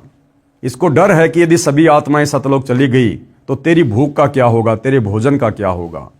और आत्माएं सतलोक जाएंगी सत भक्ति से, इसलिए काल हमें भ्रमित करता है कि कोई सत भक्ति ना कर ले। कबीर परमेश्वर जी की काल से वार्ता। जब परमेश्वर ने सभी ब्रह्मांडों की रचना की और अपने लोक में विश्राम करने लगे, उसके बाद हम सभी काल के ब्रह्मांड में रहकर अपना किया हुआ कर्मदंड भोगने लगे और बहुत दुखी रहने लगे। सुख व शांति की खोज में भटकने लगे और हमें अपने निज घर सतलोक की याद सताने लगी तथा वहां जाने के लिए भक्ति प्रारंभ की। किसी ने 4 वेदों को कंठस्थ किया तो कोई उग्र तप करने लगा, कोई हवन यज्ञ ध्यान समाधि आदि क्रियाएं प्रारंभ की, लेकिन अपने निज घर सतलोक नहीं जा सके, क्योंकि उपरोक्त क्रियाएं करने से अगले जन्मों में अच्छे समृद्ध जीवन तो प्राप्त होकर जैसे राजा महाराजा, बड़ा व्यापारी, अधिकारी, देव महादेव, स्वर्ग महास्वर्ग आदि वापस फिर लक 84 भोगने लगे, बहुत परेशान रहने लगे और परमपिता परमेश्वर से प्रार्थना करने लगे कि हे दयालु, हमें निज घर का रास्ता दिखाओ। हम हृदय से आपकी भक्ति करते हैं, आप हमें दर्शन क्यों नहीं दे रहे हो। यह वृतांत कबीर साहिब ने धर्मदास जी को बताते हुए कहा कि धर्मदास, इन जीवों की पुकार सुनकर मैं अपने सतलोक से जोगजीत का रूप बनाकर काल लोक में आया। जोगजीत यानी परमात्मा ने प्रथम बार अपने 16 वचनों से जो 16 पुत्रों की रचना की थी, उनमें उनके एक पुत्र का नाम जोगजीत है। आते परमात्मा खुद हैं, लेकिन अपने पुत्र जोगजीत का रूप बनाकर आए। तब 21वें ब्रह्मांड में जहां काल का निज घर है, जहां पर 21वें ब्रह्मांड में यह काल रहता है, वहां पर तपतशिला पर जीवों को भूनकर सूक्ष्म शरीर से गंध निकाला जा रहा था। मेरे पहुंचने के बाद उन जीवों की जलन समाप्त हो गई। उन्होंने मुझे देखकर कहा कि हे पुरुष, आप कौन हो? आपके दर्शन मात्र से ही हमें बड़ा सुख व शांति का आभास हो रहा है। फिर मैंने बताया कि मैं पार ब्रह्म परमेश्वर कबीर हूं। आप सब जीव मेरे लोक से आकर काल ब्रह्म के लोक में फंस गए हो। ये काल रोजाना 1 लाख मानव के सूक्ष्म शरीर से गंध निकाल कर खाता है और बाद में नाना प्रकार की योनियों में दंड भोगने के लिए छोड़ देता है। तब वे जीव आत्माएं कहने लगी कि हे दयालु परमेश्वर, हमें इस काल की जेल से छुड़वाओ। मैंने बताया कि यह ब्रह्मांड काल ने 3 बार भक्ति करके मेरे से प्राप्त किए हुए हैं। जो आप यहाँ सब वस्तुओं का प्रयोग कर रहे हो, ये सभी काल की हैं और आप सब अपनी इच्छा से घूमने के लिए आए हो। इसलिए अब आपके ऊपर काल ब्रह्म का बहुत ज्यादा ऋण हो चुका है और वह ऋण मेरे सच्चे नाम के जाप के बिना नहीं उतर सकता। जब तक आप ऋण मुक्त नहीं हो सकते, तब तक आप काल ब्रह्म की जेल से बाहर नहीं जा सकते। इसके लिए आपको मुझसे नाम उपदेश लेकर भक्ति करनी होगी, तब मैं आपको छुड़ा कर ले जाऊंगा। हम ये वार्ता कर ही रहे थे कि वहां पर काल ब्रह्म प्रकट हो गया और उसने मुझे बहुत क्रोधित होकर मेरे ऊपर हमला बोला। मैंने अपनी शब्द शक्ति से उसको मूर्छित कर दिया। फिर कुछ समय बाद वह होश में आया, मेरे चरणों में गिरकर क्षमा याचना करने लगा और बोला कि आप मुझसे बड़े हो, मुझ पर कुछ दया करो और ये बताओ कि आप मेरे लोक में क्यों आए हो। तब मैंने काल पुरुष को बताया कि कुछ जीवात्माएं भक्ति करके अपने निज घर सतलोक में वापस जाना चाहती हैं। उन्हें सत भक्ति मार्ग नहीं मिल रहा है, इसलिए वे भक्ति करने के बाद भी इसी लोक में रह जाती हैं। मैं उनको सत भक्ति मार्ग बताने के लिए और तेरा भेद देने के लिए आया हूं कि तू काल है, 1 लाख जीवों का आहार करता है और 1.25 लाख जीवों को उत्पन्न करता है तथा भगवान बनकर बैठा है। मैं इनको बताऊंगा कि तुम जिसकी भक्ति करते हो वह भगवान नहीं है, काल है। इतना सुनते ही काल बोला कि यदि सब जीव वापस चले गए तो मेरे भोजन का क्या होगा, मैं भूखा मर जाऊंगा। आपसे मेरी प्रार्थना है कि 3 युगों में जीव कम ले जाना, सतयुग त्रेता द्वापर 3 युगों में जीव कम लेकर जाना और सबको मेरा भेद मत देना कि मैं काल हूं, सबको खाता हूं। जब कलयुग आए, जो वर्तमान में आ चुका है, जब कलयुग आए तो चाहे जितने जीवों को ले जाना, ये वचन काल ने मुझसे प्राप्त किए। कबीर साहिब ने धर्मदास को आगे बताते हुए कहा कि सतयुग, त्रेता युग, द्वापर युग में भी मैं आया था और बहुत जीवों को सतलोक लेकर गया, लेकिन इसका भेद नहीं बताया। अब मैं कलयुग में आया हूं और काल से मेरी वार्ता हुई है। काल ब्रह्म ने मुझसे कहा है कि अब आप चाहे जितना जोर लगा लेना, आपकी बात कोई नहीं सुनेगा। प्रथम तो मैंने जीव को भक्ति के लायक ही नहीं छोड़ा है, उसमें बीड़ी, सिगरेट, शराब, मांस आदि दुर्व्यसन की आदत डालकर इनकी वृत्ति को बिगाड़ दिया है। नाना प्रकार की पाखंड पूजा में जीव आत्माओं को लगा दिया है। दूसरी बात ये होगी कि जब आप अपना ज्ञान देकर वापस अपने लोक में चले जाओगे, उससे पहले मैं काल अपने दूत भेजकर आपके पंथ से मिलते जुलते 12 पंथ चलाकर जीवों को भ्रमित कर दूंगा। जैसे राधा स्वामी, धन धन सदगुरु, निरंकारी, जय गुरुदेव, हंसा पंथ, ये सब काल के द्वारा चलाए गए पंथ हैं। वे सारे महिमा तो सतलोक की बताएंगे, आपका ज्ञान कथेंगे, लेकिन नाम जाप मेरा करेंगे, यानी काल का, जिसके परिणाम स्वरूप मेरा ही भोजन बनेंगे। ये बात सुनकर कबीर साहिब ने कहा कि आप अपनी कोशिश करना, मैं सतमार्ग बताकर ही वापस जाऊंगा और जो मेरा ज्ञान सुन लेगा वह तेरे बहकाव में कभी नहीं आएगा। सतगुरु कबीर साहिब ने कहा कि हे निरंजन, यदि मैं चाहूं तो तेरे सारे खेल को क्षण भर में समाप्त कर सकता हूं, परंतु ऐसा करने से मेरा वचन भंग होता है। ये सोचकर मैं अपने प्यारे हंसों को यथार्थ ज्ञान देकर शब्द का बल प्रदान करके सतलोक ले जाऊंगा। और कहा, कह कबीर सुनो धर्मराया, हम शंखों हंसा पद परसाया, जिन लेन्या हमरा परवाना, सो हंसा हम किए अमाना। पवित्र कबीर सागर में जीवों को काल ब्रह्म द्वारा भूल भुलैया में डालने के लिए तथा अपनी भूख को मिटाने के लिए तरह तरह के तरीकों का वर्णन। काल में क्या कहा, 12 पंथ करूं मैं साजा, नाम तुम्हारा ले करूं आवाजा, कि आप कबीर के नाम से मैं 12 नकली कबीर पंथ चलाऊंगा, तुम्हारा नाम ले लेकर और अपने झूठे मंत्र दे देकर जीवों को फंसाऊंगा। 12 यम संसार पठाओ, मैं 12 अपने काल के दूत संसार में भेजूंगा और नाम तुम्हारे पंथ चलाओ, और तुम्हारे नाम से पंथ चलाऊंगा कबीर पंथ। प्रथम दूत मम प्रगटे जाई, पीछे अंश तुम्हारा आई, ये विधि जीव को भरमाऊं, पुरुष नाम जीवन समझाऊं। 12 पंथ नाम जो ले है, हमरे मुख में आन समोए, कहा तुम्हारा जीवन माने, हमरी और होए बाद बखाने। मैं दृढ़ फंदा रच बनाई, जामे जीव रहे उर्झाई, देवल देव पाषाण पुजाई, तीर्थ व्रत जप तप मन लाई। ये मंदिरों में, मस्जिदों में, चर्चों में, गुरुद्वारों में देवी देवताओं के पत्थरों की पूजा, तीर्थ व्रत जप तप, ये सब इस काल ने लगा रखे हैं। यज्ञ होम और नेम आचारा, और अनेक फंद में डारा, जो ज्ञानी जाओ संसारा, जीव न माने कहा तुम्हारा। कि उसके बाद जाना तुम कलयुग में, देखता हूं तुम्हारी कौन क्या बातें मानेगा। फिर सतगुरु जी ने क्या कहा, ज्ञानी कहे सुनो अन्यायी, काटो फंद जीव ले जाई, जैतिक फंद तुम रचे विचारी, सत्य सबद ते सबे बिडारी, जोन जीव हम शब्द दरड़ावें, फंद तुम्हारा सकल मुकावें, चौका कर परवाना पाई, पुरुष नाम ती देऊं चेनाई, ताके निकट काल नहीं आवे, संधि देख ताके सिर नावे। उपरोक्त विवरण से सिद्ध होता है कि जो अनेक पंथ चले हुए हैं, जिनके पास कबीर साहिब द्वारा बताया हुआ शत भक्ति मार्ग नहीं है, ये सब काल प्रेरित हैं। अतः बुद्धिमान को चाहिए कि सोच विचार कर भक्ति मार्ग अपनाए, क्योंकि मनुष्य जन्म अनमोल है, ये बार बार नहीं मिलता। कबीर साहिब कहते हैं, कबीर मानुष जन्म दुर्लभ है, मिले न बारंबार, तरवर से पत्ता टूट गिरे, बहुर न लगता डार। अब काल निरंजन द्वारा कबीर जी से 3 युगों में कम जीव ले जाने का वचन लेना, विस्तृत व संपूर्ण वर्णन।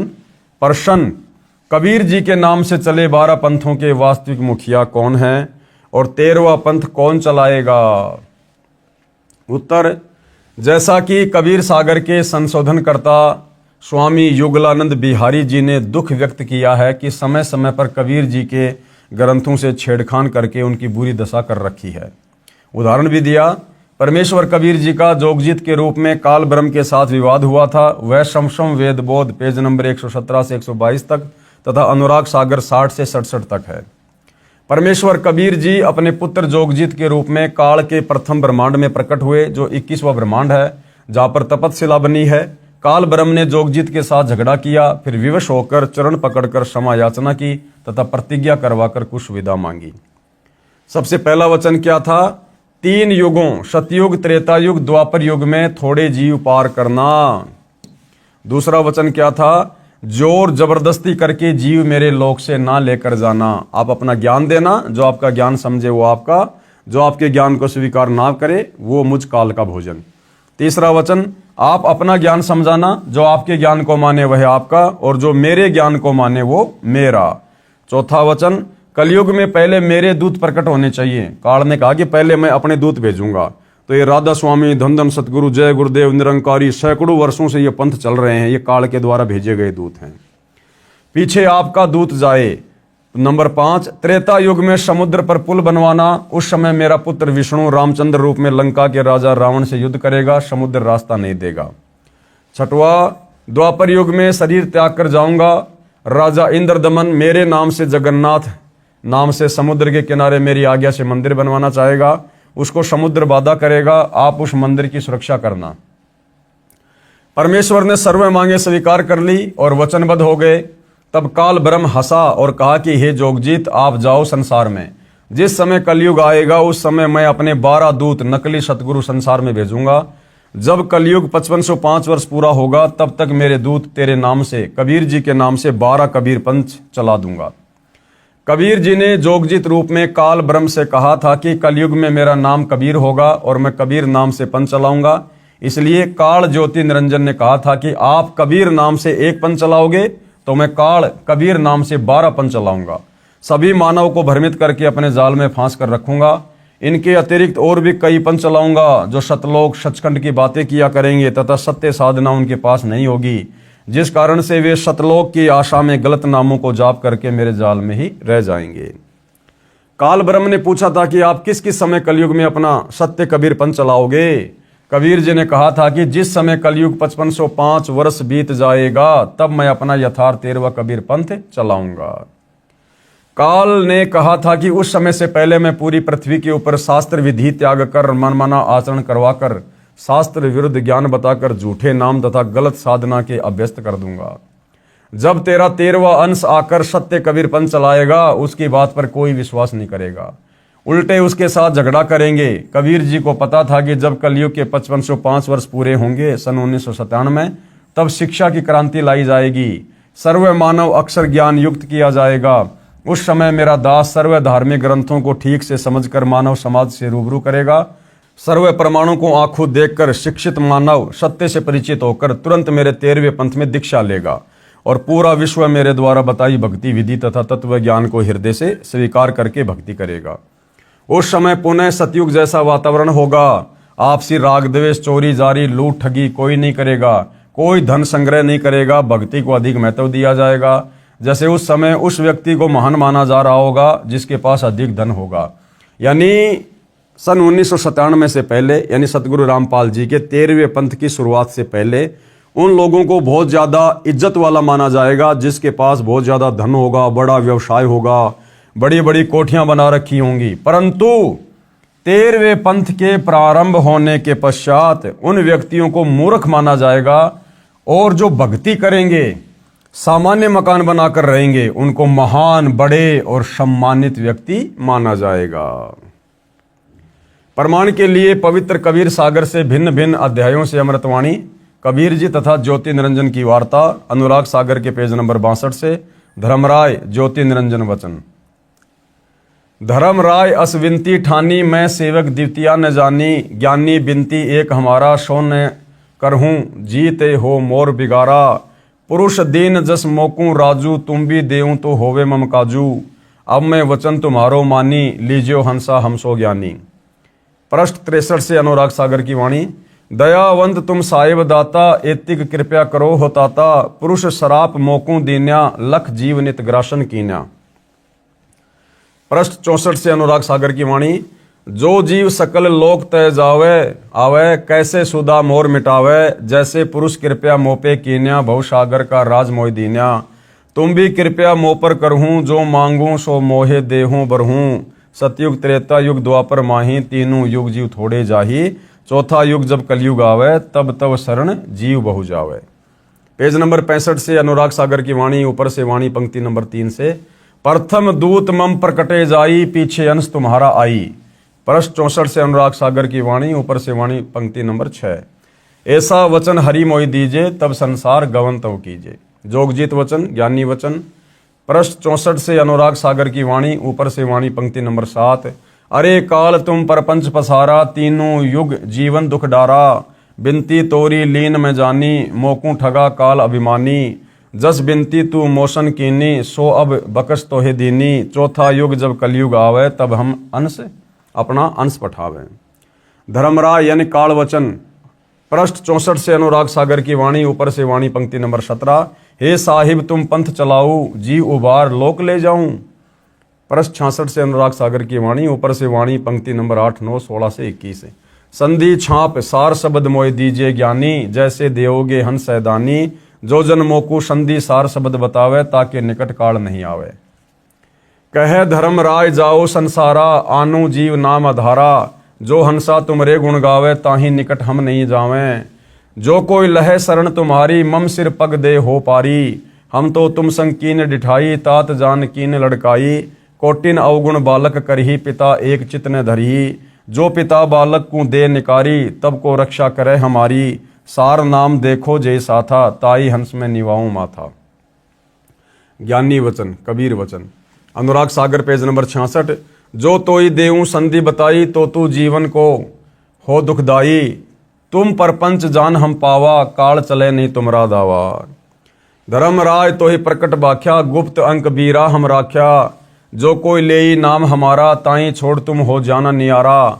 जो तुम मोर हंस को रोको भाई, तो तुम काल रहन नहीं पाई। धर्मराय यानी काल निरंजन वचन। पृष्ठ 62 तथा 63 से अनुराग सागर की वाणी। बेशक जाओ ज्ञानी संसारा, जीव न माने कहा तुम्हारा जीव न माने, हमरी और हो बाद बखाने। दृढ़ फंदा में रचा बनाई, जामे सकल जीव उर्जाई। वेद शास्त्र समृति गुणगाना, पुत्र मेरे तीन प्रधाना। तीनों बहुबाजी रचि राखा, हमारी महिमा ज्ञान मुख बाख्या। देवल देव पाषाण पुजाई, तीर्थ व्रत जप तब मन लाई। पूजा विश्व देव आधारी, ये मति जीवों को राख्या बांधी। जग होम और नेम अचारा, और अनेक फंद में डारा। ज्ञानी कबीर वचन। हमने कहा सुनो अन्यायी, काटो फंद जीव ले जाई। जैते फंद तुम रचे बिचारी, सत्य शब्द ते सबे विडारी। जोन जीव हम शब्द दृढ़ावे, फंद तुम्हारा सकल मुक्तावें। जब ही जीव चीन जान ज्ञान हमारा, तज ही भरम सब तोर पसारा। सत्य नाम जीवन समझावे, हंस उबार लोक ले जावें। पुरुष सुमरण सार बीरा, नाम अविगत जनाव हूँ। शीश तुम्हारे पांव दे के हंस लोक पठाव हूँ। ताके निकट काल नहीं आवे, संधि देख ताको सिर नावे। धर्मराय काल वचन। पंथ एक तुम आप चलाओ, जीवन को शतलोक ले जाऊं। द्वादश पंथ करूं मैं साजा, नाम तुम्हारा ले करूं आवाजा। द्वादश यम संसार पठाऊं, नाम कबीर ले पंथ चलाऊं। प्रथम दूत मेरे प्रकटे जाई, पीछे अंश तुम्हारा आई। ये विधि जीवन को भरमाऊं, आपन नाम पुरुष का बताऊं। द्वादश पंथ नाम जो ले ही, हमरे मुख में आन समोई। ज्ञानी कबीर वचन चौपाई। अरे काल परपंच पसारा, तीनों युग जीवन दुख आधारा। बिनती तोरी लीन में मानी, मोकू ठगे काल अभिमानी। चौथा युग जब कलयुग आई, तब हम अपना अंश पठाई। काल फंद छूटे नरलोई, सकल सृष्टि परवानिक होई। घर घर देखो बोध विचारा, सत्य नाम सब ठोर उचारा। 5505 तब ये वचन होएगा साचा। कलयुग बीत जाएगा तब एता, सब जीव परम पुरुष पद चेता। भावार्थ वाणी संख्या 55 से 61 तक। परमेश्वर कबीर जी ने कहा कि हे काल, तूने विशाल प्रपंच रच रखा है। तीनों युगों सतयुग त्रेता द्वापर में जीवों को बहुत कष्ट देगा। जैसा तू कह रहा है, तूने मेरे से प्रार्थना की थी वह मान ली। तूने मेरे साथ धोखा किया है, परंतु चौथा युग जब कलयुग आएगा, तब मैं अपना अंश यानी कृपया पात्र आत्मा भेजूंगा। हे काल, तेरे द्वारा बनाए सर्व फंद यानी अज्ञान आधार से गलत ज्ञान व साधना को सत्य शब्द तथा सत्य ज्ञान से समाप्त करेगा। उस समय पूरा विश्व परवानिक यानी उस मेरे संत से दीक्षा लेकर दीक्षित होगा। उस समय तक यानी जब तक कलयुग 5505 वर्ष बीत जाता, सतनाम मूल नाम सार शब्द तथा मूल ज्ञान यानी तत्व ज्ञान प्रकट नहीं करना है। परंतु जब कलयुग 5505 वर्ष पूरा हो जाएगा, तब घर घर में मेरे आध्यात्मिक ज्ञान की चर्चा हुआ करेगी और सतनाम सार शब्द को सब उपदेशियों को प्रदान किया जाएगा। ये जो बात मैं कह रहा हूं, ये मेरे वचन उस समय सत्य साबित होंगे जब कलयुग के 5505 वर्ष पूरे हो जाएंगे।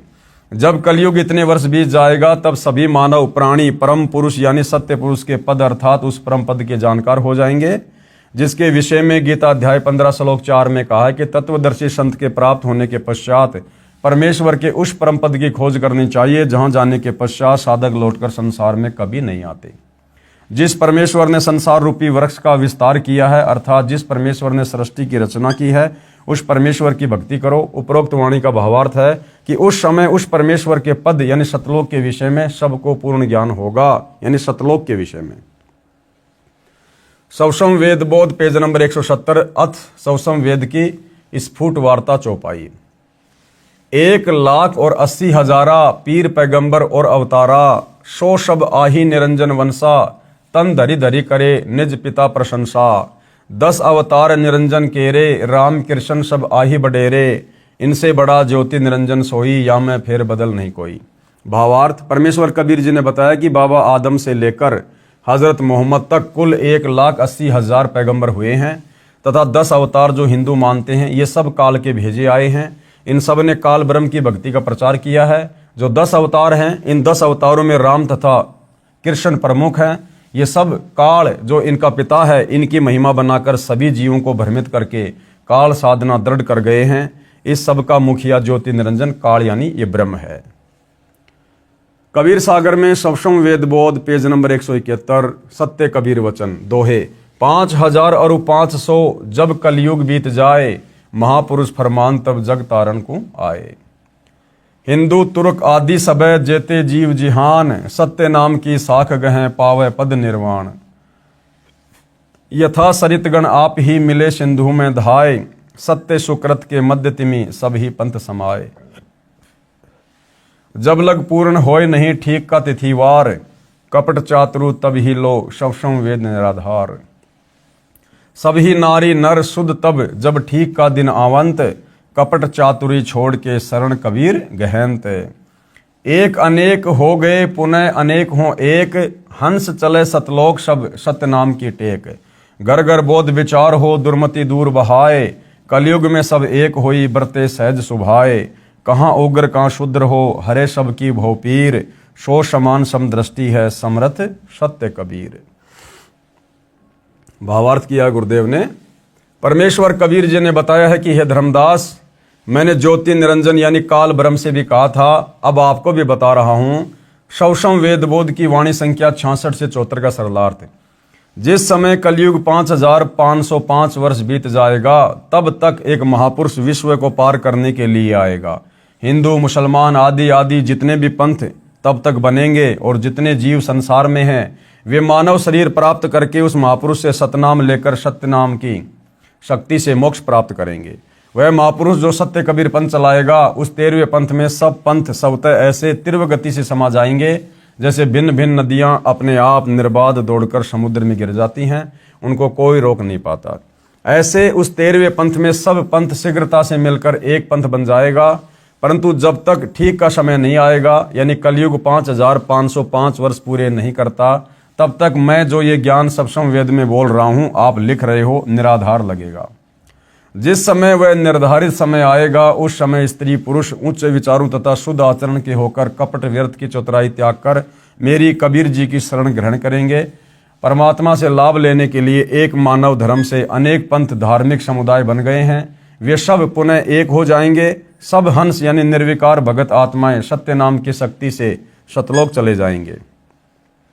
मेरे अध्यात्म ज्ञान की चर्चा घर घर में होगी, जिस कारण से सबकी दुर्मति समाप्त हो जाएगी।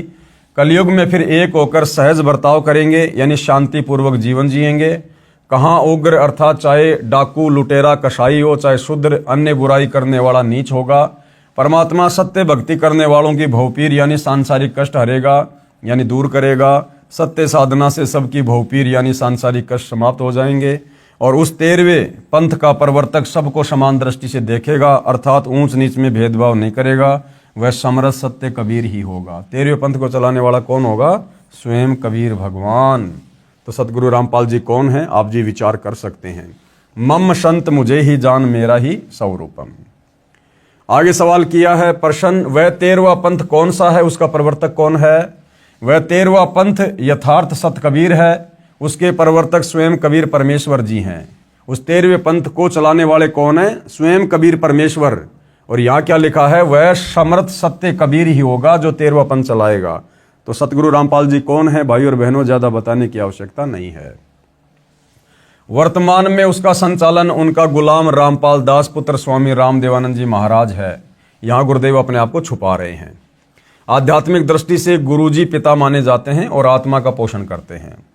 प्रमाण, वैसे तो संत धर्मदास जी की वंश परंपरा वाले महंतों से जुड़े श्रद्धालुओं ने अज्ञानतावश 13वां पंथ और संचालक धर्मदास की बिंद यानी परिवार की धारा वालों को सिद्ध करने की कुचेष्टा की है, परंतु हाथी के वस्त्रों को भैंसे पर डालकर कोई कहे कि देखो ये वस्त्र भैंसे का है, बुद्धिमान तो तुरंत समझ जाते हैं कि ये भैंसे का वस्त्र नहीं है, ये तो भैंसे से कई गुना लंबे चौड़े पशु का है, भले ही ये न बता सकें कि ये हाथी का है। उदाहरण, पवित्र कबीर सागर के अध्याय कबीर चरित्र बोध के पेज नंबर 1834-1835 पर लिखा है, शास्त्र अनुकूल भक्ति से हुए भक्तों को लाभ। अब सतगुरु रामपाल जी से सत भक्ति प्राप्त करके जिन जिन आत्माओं को लाभ प्राप्त हुए हैं, उन भगत भाई बहनों के कुछ अनुभव हैं जो यहाँ इस पुस्तक में लिखे हुए हैं। शास्त्र विरुद्ध साधना से छुटकारा। मैं भगत हेमचंद दास, सोलन, हिमाचल प्रदेश का रहने वाला हूँ। पहले मैं अपने गांव में महाकाली मंदिर में पुजारी रहा। 25 वर्ष से वहाँ पुजारी का काम करता था। भजन कीर्तन और जो भी पूजाएं मंदिर में होती थी सभी किया करता था। पितृ पूजा, श्राद्ध निकालना, शिव जी को जल चढ़ाना आदि क्रियाएं करता था। लेकिन फिर भी हम दुखी रहते थे। मेरी पत्नी को पैरालाइसिस थी, घर की आर्थिक स्थिति भी ठीक नहीं थी। सन 2005-2006 में संत रामपाल जी महाराज के कुछ लेख अखबारों में आते थे। मैं उन्हें समझ नहीं पाया, परंतु मैं इस तरह के धार्मिक कागजों को संभाल कर रख लेता था। कुछ समय पश्चात जैसे ही रद्दी से वो कागज मिले, मैं उसे पढ़ने बैठ गया और पढ़ते पढ़ते मेरे दिल में ठेस सी लगी कि ये ज्ञान कहाँ छिपा हुआ था। फिर मैंने उसमें आश्रम के फ़ोन नंबर देखे और पुस्तक मंगवाई। उसमें जब मैंने ज्ञान पढ़ा तो मैं हैरान रह गया, पैरों तले की जमीन खिसक गई, क्योंकि मंदिर में पुजारी होने के बावजूद मैंने ऐसा नया ज्ञान कभी भी नहीं सुना था। मैं पहले मानता रहा कि ब्रह्मा, विष्णु और शिव जी से ऊपर कोई नहीं है, परमात्मा निराकार है। संत रामपाल जी महाराज की पुस्तकों से ज्ञान हुआ कि परमात्मा साकार है, कबीर जी पूर्ण परमात्मा है। परमात्मा ने अंदर एक ऐसी प्रेरणा जगाई कि संत रामपाल जी के पास ही वह अमर मंत्र है जिससे हमारा कल्याण होना है। इसी से हमारा जन्म मरण का भयंकर रोग कटेगा। उनके ज्ञान से प्रभावित होकर मैंने संत रामपाल जी महाराज से दीक्षा ली। मैंने सभी तरह की शास्त्र विरुद्ध पूजाएं बंद कर दी। पितृ पूजा, श्राद्ध निकालना आदि सब त्याग दिया। गुरु जी का उपदेश लेने के बाद मुझे सबसे बड़ा तो आध्यात्मिक लाभ हुआ। जन्म मरण से मुक्ति की सच्ची राह मिली। मेरी भगतमती को पैरालाइसिस की परेशानी थी। हर जगह बड़े बड़े डॉक्टरों व नीम हकीमों के चक्कर लगा चुके थे, परंतु परमात्मा के आशीर्वाद मात्र से मेरी भगतमती ठीक हो गई। परमात्मा की दया से हमारी आर्थिक स्थिति भी ठीक हो गई। फिर मैंने ये ज्ञान प्रचार करना शुरू कर दिया। मुझे लगा कि ये ज्ञान तो जन जन तक पहुंचाना चाहिए, लेकिन मेरी बातों पर किसी ने गौर नहीं किया। लोगों ने विरोध किया, कहा कि तुम ये कौन सा अलग ज्ञान ले आए, ऐसी बातें ना किया करो। परंतु मुझे इस ज्ञान से परमात्मा की दया से कोई डगमग नहीं कर पाया। ऐसा सत्य ज्ञान व सत्य भक्ति मार्ग पृथ्वी पर और कहीं नहीं है। मेरी सभी से प्रार्थना है कि आप भी प्रभु के चरणों में आओ। संत रूप में आए परमेश्वर के संदेश वाहक संत रामपाल जी महाराज को पहचानो। मुफ्त नाम उपदेश प्राप्त करके कृपया अपना कल्याण करवाएं। भगत हेमचंद दास। मोबाइल नंबर वर्तमान में है या नहीं इसकी कोई गारंटी नहीं है, फिर भी आप जी चाहें तो कन्फर्म कर सकते हैं। शास्त्र अनुकूल भक्ति से मिला जीवन दान, एक अन्य भगत की आत्मकथा। मेरा नाम सपना तोमर है। मैं शाहजहाँपुर उत्तर प्रदेश से हूँ। पहले मैं ब्रह्मा, विष्णु, महेश तथा माता की पूजा किया करती थी। मेरे पापा जी ने सन 2013 में संत रामपाल जी महाराज से नामदान लिया था। वो टीवी पर सत्संग देखते थे। मैंने देखा कि संत रामपाल जी महाराज गीता, कुरान, गुरु ग्रंथ साहिब और बाइबल आदि प्रमाण सहित खोलकर दिखा रहे हैं। संत रामपाल जी महाराज गीता जी का वर्णन बता रहे थे कि ब्रह्मा, विष्णु, महेश से ऊपर भी कोई भक्ति है, वास्तविक मंत्र तो अन्य ही हैं। मेरे पापा ने मुझे बताया कि बेटा, संत रामपाल जी महाराज पूर्ण परमात्मा हैं। परमात्मा कबीर साहिब के अवतार हैं, उनसे दीक्षा ले लो। मैंने अप्रैल 2014 में संत रामपाल जी महाराज से नाम दीक्षा ली। संत रामपाल जी महाराज से नाम दीक्षा लेने के बाद मुझे काफ़ी लाभ हुए। मेरे पति को 1-2 साल से पथरी की समस्या थी और फिर पाइल्स की समस्या भी हो गई। डॉक्टर के पास अल्ट्रासाउंड करवाया तो उन्होंने 5 mm की पथरी बताई और बोले कि ये हैवी हो गई है और इसका ऑपरेशन करवाओ, लेकिन उन्होंने ऑपरेशन नहीं करवाया। फिर मैंने संत रामपाल जी महाराज जी से प्रार्थना की तो परमात्मा ने उनकी पथरी ऐसे गायब कर दी जैसे उनको पथरी कभी थी ही नहीं। उसके कुछ समय बाद उनको पाइल्स बवासीर की समस्या बढ़ने लगी। एक देसी वैद्य के पास गए, उनकी दवा से कुछ खास फायदा नहीं हुआ। वो उठ बैठ व चल भी नहीं पाते, उनको पकड़ कर ले जाना पड़ता था। वॉशरूम ले जाने में भी दिक्कत होती थी, वो बड़ी समस्या से गुजर रहे थे। तब मैंने संत रामपाल जी महाराज जी से प्रार्थना लगाई कि परमात्मा ऐसे ऐसे मेरे पति को समस्या है, परमात्मा दया करना। संत रामपाल जी महाराज ने बोला कि परमात्मा दया करेंगे, आप भक्ति करो। उन्होंने संत रामपाल जी महाराज जी के द्वारा दी हुई भक्ति की, जिससे उनकी बीमारी छूमंत्र हो गई। एक और दया मेरे पति पर संत रामपाल जी महाराज जी ने की। एक बार उनको डेंगू हो गया था, हमने उनको दिल्ली के GTB हॉस्पिटल में एडमिट करवाया। ये 23 अक्टूबर 2018 की बात है। वहाँ वो 2 दिन एडमिट रहे। उस समय अस्पताल में उनका खास उपचार नहीं हो पाया, जिससे उनकी हालत और ख़राब होती चली गई। मेरे ससुराल वालों ने बोला कि तू जब से घर में आई है और जो भक्ति कर रही है, तब से आए दिन घर में बीमारियां घेरे पड़ी हैं और तेरी वजह से सब कुछ हो रहा है। मैं संत रामपाल जी महाराज जी के सामने रोने लगी कि परमात्मा, आज ये लोग ऐसा कह रहे हैं क्योंकि इन्हें नहीं पता कि आप परमात्मा आए हैं, लेकिन अभी परमात्मा मेरी परीक्षा ले रहे हैं कि कहीं मैं डगमग ना हो जाऊं। मेरे पति को फिर दूसरे अस्पताल स्टीफन में एडमिट करवा दिया। वहाँ पर उनके प्लेट्स नहीं बढ़ रहे थे, उन्हें बहुत सारे ट्रीटमेंट दिए, लेकिन उन्हें कोई फ़ायदा नहीं हुआ। एक दिन मैं अपनी बेटी के साथ उनसे हॉस्पिटल में मिलने गई, लेकिन उनका मुंह नहीं खुल रहा था। उनके दोनों दांत आपस में टकराते थे, उनकी एक उंगली भी मुंह में नहीं जाती थी और वो बोल भी नहीं पा रहे थे। तब मैंने संत रामपाल जी महाराज का अमृत जल जो हमें मिलता है वो उनके मुंह में डाला। उसके कुछ ही क्षण बाद उनका मुंह अपने आप खुलने लगा और वो मुझसे बात करने लगे। लेकिन भाई और बहनों, ध्यान रखना, हमने अमृत जल ऐसे किसी भी अनुपदेशी व्यक्ति को नहीं देना है। ये उस बहन की गलती थी, वो नादान थी, अनजान थी, उसे मालिक की मर्यादा का नहीं पता था। लेकिन आप और हमने अमृत जल और जो प्रसाद हमें मिलता है वो हमने किसी भी अनुपदेशी व्यक्ति को इस प्रकार से बिना गुरु आज्ञा के नहीं देना है। पहले उसको नाम दिलाओ, नाम दिलाने के बाद ही वो व्यक्ति उन चीज़ों को ग्रहण करने का अधिकारी होता है। हाँ, यदि जैसे घर में कोई छोटा बच्चा है 3 साल से कम उम्र का, यदि उसको ऐसी कोई प्रॉब्लम हो जाती है तो घर में दरबार में परमात्मा को दंडवत करके आज्ञा लेके आप 3 साल तक के बच्चे को चरणामृत और प्रसाद दे सकते हैं। जैसे बच्चा 3 साल का हो जाए फिर उसको आपने परमात्मा से जोड़ना ही पड़ेगा। उसके बाद फिर वो उन सब चीज़ों को लेने का अधिकारी होगा। उसके बाद वो मुझसे बात करने लगे। मुझे वहाँ रोना आ गया कि परमात्मा, मुझे तो विश्वास है, लेकिन मैं अपने ससुराल वालों को कैसे विश्वास दिलाऊं कि परमात्मा इतना बड़ा चमत्कार कर सकते हैं। फिर उनकी रीढ़ की हड्डी का पानी निकालकर टेस्ट के लिए भेजा तो डॉक्टर ने बताया कि इनको ब्लड कैंसर है। ब्लड कैंसर का नाम सुनकर सबके होश उड़ गए कि अब तो ये नहीं बचेंगे। लेकिन मुझे संत रामपाल जी महाराज जी पर पूरा विश्वास था। परमात्मा सत्संग में बताते हैं कि जो स्त्री सतगुरु रामपाल जी महाराज पूर्ण परमात्मा की भक्ति करती है वो कभी विधवा नहीं होती, और जो माता पिता पूर्ण परमात्मा की भक्ति करते हैं उनके सामने उनके बच्चों की मौत नहीं होती। वो स्टीफन अस्पताल में 1.5 महीने एडमिट रहे, फिर संजय गांधी हॉस्पिटल में रेफर कर दिया। उनका वहाँ ब्लड कैंसर का ट्रीटमेंट चला और 15-16 लाख उनके इलाज में लग गए।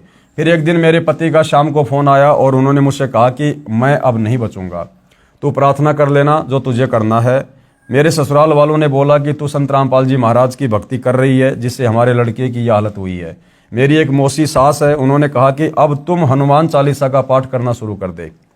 मैंने कहा कि मैं संत रामपाल जी महाराज जी की शरण में हूँ, मैं अंतिम श्वास तक उनकी भक्ति करूँगी, कोई दूसरी पूजा नहीं करूँगी। मैंने ये दृढ़ कर लिया था कि करेंगे तो संत रामपाल जी महाराज ही मेरे पति को ठीक करेंगे, नहीं तो दुनिया की कोई ताकत उनको ठीक नहीं कर सकती। मुझ पर दबाव पड़ रहा था, मैं घर में अकेली पड़ गई थी, मैं दुखी हो गई थी। शाम को मैंने गुरुजी के चरणों में दीपक जलाया।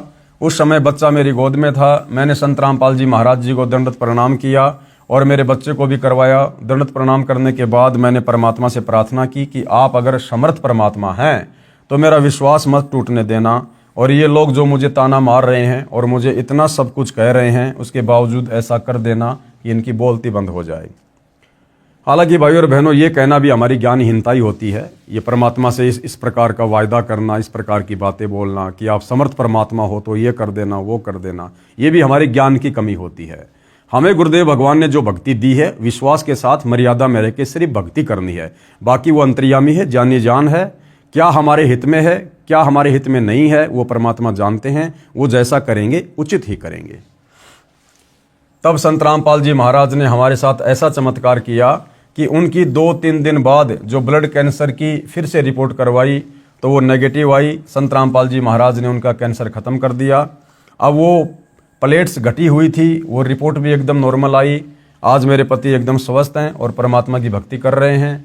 एक दिन मेरे पति अपनी जांच करवाने के लिए अस्पताल जा रहे थे। वो मेट्रो में बैठे हुए थे, उनकी हार्ट बीट 230 हो गई थी। मेरे पास उनका फ़ोन आया कि मैं अब नहीं बचूंगा। मैंने कहा कोई बात नहीं, आपको संत रामपाल जी महाराज ने जो सतनाम दिया है उसका सुमरण करो। वे जैसे तैसे हॉस्पिटल पहुंच गए और जांच करवाई। डॉक्टर ने कहा कि आपका हार्ट का ऑपरेशन होगा, आपको दिल में एक तरंग की जगह 2 निकल रही हैं, दूसरी वाली बंद करनी पड़ेगी। संत रामपाल जी महाराज से आज्ञा लेकर हमने ऑपरेशन करवाया, जो कि सफल हुआ और मेरे पति बिल्कुल ठीक हो गए। हालांकि भाई और बहनों, अगर उसका पति उपदेश लेने के बाद में मर्यादा में रहकर भक्ति करता तो उनको फिर दोबारा से ऑपरेशन करवाने की जरूरत नहीं थी। भाई, जो परमात्मा ब्लड कैंसर को समाप्त कर सकता है, क्या वो उस तरंग को नहीं हटा सकता? तो परमात्मा जो चाहे सो कर सकता है। लेकिन इस बहन का पति नाम लेने के बाद भी मर्यादा में रहकर विश्वास के साथ भक्ति पर नहीं लगा हुआ था, जिस कारण से इनके ऑपरेशन की नौबत बनी। एक बार मेरे पति को संत रामपाल जी महाराज ने जीवन दान दिया। मेरे पति जब हॉस्पिटल में थे तो काल के दूत उन्हें लेने आ गए, यानी सूक्ष्म रूप में। रात का समय था और उनकी पल्स चलनी बंद हो गई थी। पूरे हॉस्पिटल में कोहराम मच गया और मेरे भगत जी को भी पता नहीं चला कि हुआ क्या। परंतु थोड़ी देर बाद उनकी पल्स वापस आ गई। तब डॉक्टर भी आश्चर्यचकित हो गए कि ये हुआ क्या, एक इंसान मरने के बाद कैसे जिंदा हो गया। जब मैं हॉस्पिटल में उनसे मिलने गई तो मैंने आसपास के लोगों को बताया कि मैं संत रामपाल जी महाराज की शरण में हूं और उन्होंने ही मेरे पति को जीवन दान दिया है। आज मेरे पति बिल्कुल स्वस्थ हैं। संत रामपाल जी महाराज की हमारे ऊपर दया है। आज मैं बहुत ही ज़्यादा गर्व महसूस करती हूं कि संत रामपाल जी महाराज की शरण में हूं और आजीवन उनकी भक्ति करती रहूंगी। संत रामपाल जी महाराज प्रमाणित और शास्त्र अनुकूल भक्ति साधना बताते हैं। उनके द्वारा बताई गई भक्ति करने से सांसारिक सुख परमात्मा आपको देंगे। मैं मानव समाज से प्रार्थना करना चाहूँगी कि वो इधर उधर ना भटके और संत रामपाल जी महाराज की शरण में आए। संत रामपाल जी महाराज स्वयं परमात्मा के रूप में इस धरती पर बरवाला हिसार आए हुए हैं। हर शहर में आज संत रामपाल जी महाराज के नामदान केंद्र खुले हुए हैं, जहाँ नामदान की सुविधा है। आप वहाँ जाकर नामदान ले सकते हैं और अपना कल्याण करवा सकते हैं। भगतमती सपना तोमर, शाहजहाँपुर, उत्तर प्रदेश। संपर्क सूत्र इतने। उपरोक्त कुछ भगत आत्माओं की आत्मकथाएं आपने पढ़ी। ऐसे ऐसे भगत अनेकों हैं जो अपनी आत्मकथा पुस्तकों में लिखवाना चाहते हैं, परंतु यहाँ स्थान के अभाव के कारण हम कुछ एक भक्तों की आत्मकथा लिख पाए। यदि सभी भक्तों की आत्मकथा हम लिखने बैठ जाएं तो शायद सैकड़ों पुस्तकें छप जाएंगी। इसलिए समझदार व्यक्ति को संकेत ही पर्याप्त होता है। अगर आप अन्य कुछ भक्तों के अनुभव और सत्संग वीडियो में देखना चाहते हैं तो हमारी वेबसाइट एप्लीकेशन संत रामपाल जी महाराज पर देख व सुन सकते हैं। और भाइयों और बहनों, सतगुरु रामपाल जी परमेश्वर जी के आशीर्वाद से इस पवित्र पुस्तक हिंदू साहिबान नहीं समझे गीता वेद पुराण, इस पर वीडियो बनाने की श्रृंखला समाप्त हुई। भाइयों और बहनों, आपने इस पुस्तक में अच्छे से देख लिया है, जान लिया है, पहचान लिया है कि पूर्ण परमात्मा कौन है, कैसा है, कहाँ रहता है, कैसा दिखाई देता है, साकार है या निराकार है, और ये ब्रह्म, परब्रह्म, ब्रह्मा विष्णु महेश, अध्यात्म में इनकी क्या स्थिति है, इनकी भक्ति साधना का धर्मशास्त्र में विधान है या नहीं है। इन तमाम बातों से भाई और बहनों आप जी परिचित हो चुके हैं। साथ में हमारे पवित्र चारों वेदों में, श्रीमद् भगवद गीता जी में, पुराणों में, शास्त्र अनुकूल सत भक्ति के विषय में कहाँ कहाँ क्या क्या लिखा हुआ है, साथ में जितनी भी शास्त्र विरुद्ध साधनाएं हैं, तीर्थ हैं, धाम है, मंदिर, मस्जिद, चर्च, गुरुद्वारे, अन्य प्रकार के व्रत, जप, तप, पाखंड पूजा, श्राद्ध, पितृ पूजा, प्रेत पूजा, इन सभी शास्त्र विरुद्ध साधनाओं के विषय में भी आपको पूज्य गुरुदेव भगवान ने इस पुस्तक के माध्यम से परिचित करवा दिया है। साथ में ये भी बता दिया कि 84 लाख योनियों से भिन्न हमें जो ये मनुष्य जन्म प्राप्त हुआ है, असल में परमात्मा ने ये मनुष्य जन्म क्यों दिया है, इसका क्या प्रयोजन है, कैसे ये सफल होगा और कैसे हम जन्म और मरण के दीर्घ रोग से छुटकारा प्राप्त कर सकते हैं, कैसे हम लक्ष 84 योनियों से बाहर निकल सकते हैं और सनातन परम धाम को यानी सतलोक को प्राप्त कर सकते हैं। तो भाई और बहनों, समझाने में परमपिता परमेश्वर जी ने कोई कमी नहीं छोड़ी है किसी भी प्रकार की। ये पुस्तक हिंदू साहिबान नहीं समझे गीता वेद पुराण, ये तो मात्र एक नमूना है, एक सैंपल है। वास्तविक ज्ञान और अधिक ज्ञान अध्यात्म के विषय में जब आप YouTube पर सतगुरु रामपाल जी के सत्संग सुनना शुरू करेंगे, आप जी को मिलेगा। तो भाई और बहनों, इस पुस्तक को देखने के बाद, पढ़ने के बाद अब लास्ट में ज़्यादा कुछ कहना बाकी नहीं रह जाता है। केवल हम आपसे प्रार्थना कर सकते हैं, विनती कर सकते हैं कि समझदार को तो संकेत ही काफ़ी होता है। तो भाई और बहनों, इस पुस्तक को पढ़ने के बाद आपको ये समझ में आ गया होगा कि परमपिता परमेश्वर जी ने लक्ष 84 योनियों से भिन्न हमें ये अनमोल मनुष्य जन्म क्यों दिया है। ये मनुष्य जन्म केवल शास्त्र अनुकूल सत भक्ति करके सच्चे सतगुरु से उपदेश लेकर मोक्ष प्राप्ति के लिए मिलता है। और यदि हमने इस भक्ति युग में, जिसको बिचली पीढ़ी कहते हैं, स्वयं परम अक्षर ब्रह्म सत्य कबीर तत्वदर्शी संत सतगुरु रामपाल जी के रूप में धरती पर प्रकट हैं, विद्यमान है, यदि हमने उनकी शरण ग्रहण करके मोक्ष नहीं करवाया, तो भाई और बहनों फिर अगला जन्म हमारा लक्ष्य 84 में है, नरक में है। तो समझदार को संकेत ही काफ़ी होता है, ज़्यादा कहना दास उचित नहीं समझता, क्योंकि इस पुस्तक ने सब कुछ समझा दिया है। तो भाई और बहनों, गुरुदेव भगवान के आशीर्वाद से इस पवित्र पुस्तक हिंदू साहिबान नहीं समझे गीता वेद पुराण पर वीडियो बनाने की श्रृंखला समाप्त हुई। पूज्य गुरुदेव भगवान के आशीर्वाद के बिना एक शब्द भी मुख से उच्चारित करना संभव नहीं था, लेकिन परमेश्वर जी की दया रही और इस पुस्तक पर वीडियो बनाने की श्रृंखला कंप्लीट हुई। आगे परमेश्वर जी जैसी भी आज्ञा करेंगे, जैसी भी सेवा देंगे, हम दास उनकी सेवा में, उनके चरणों में हाजिर होंगे। तब तक के लिए सभी भगत भाई बहनों को सत साहिब बंदी छोड़ सतगुरु रामपाल जी परमेश्वर जी की जय हो।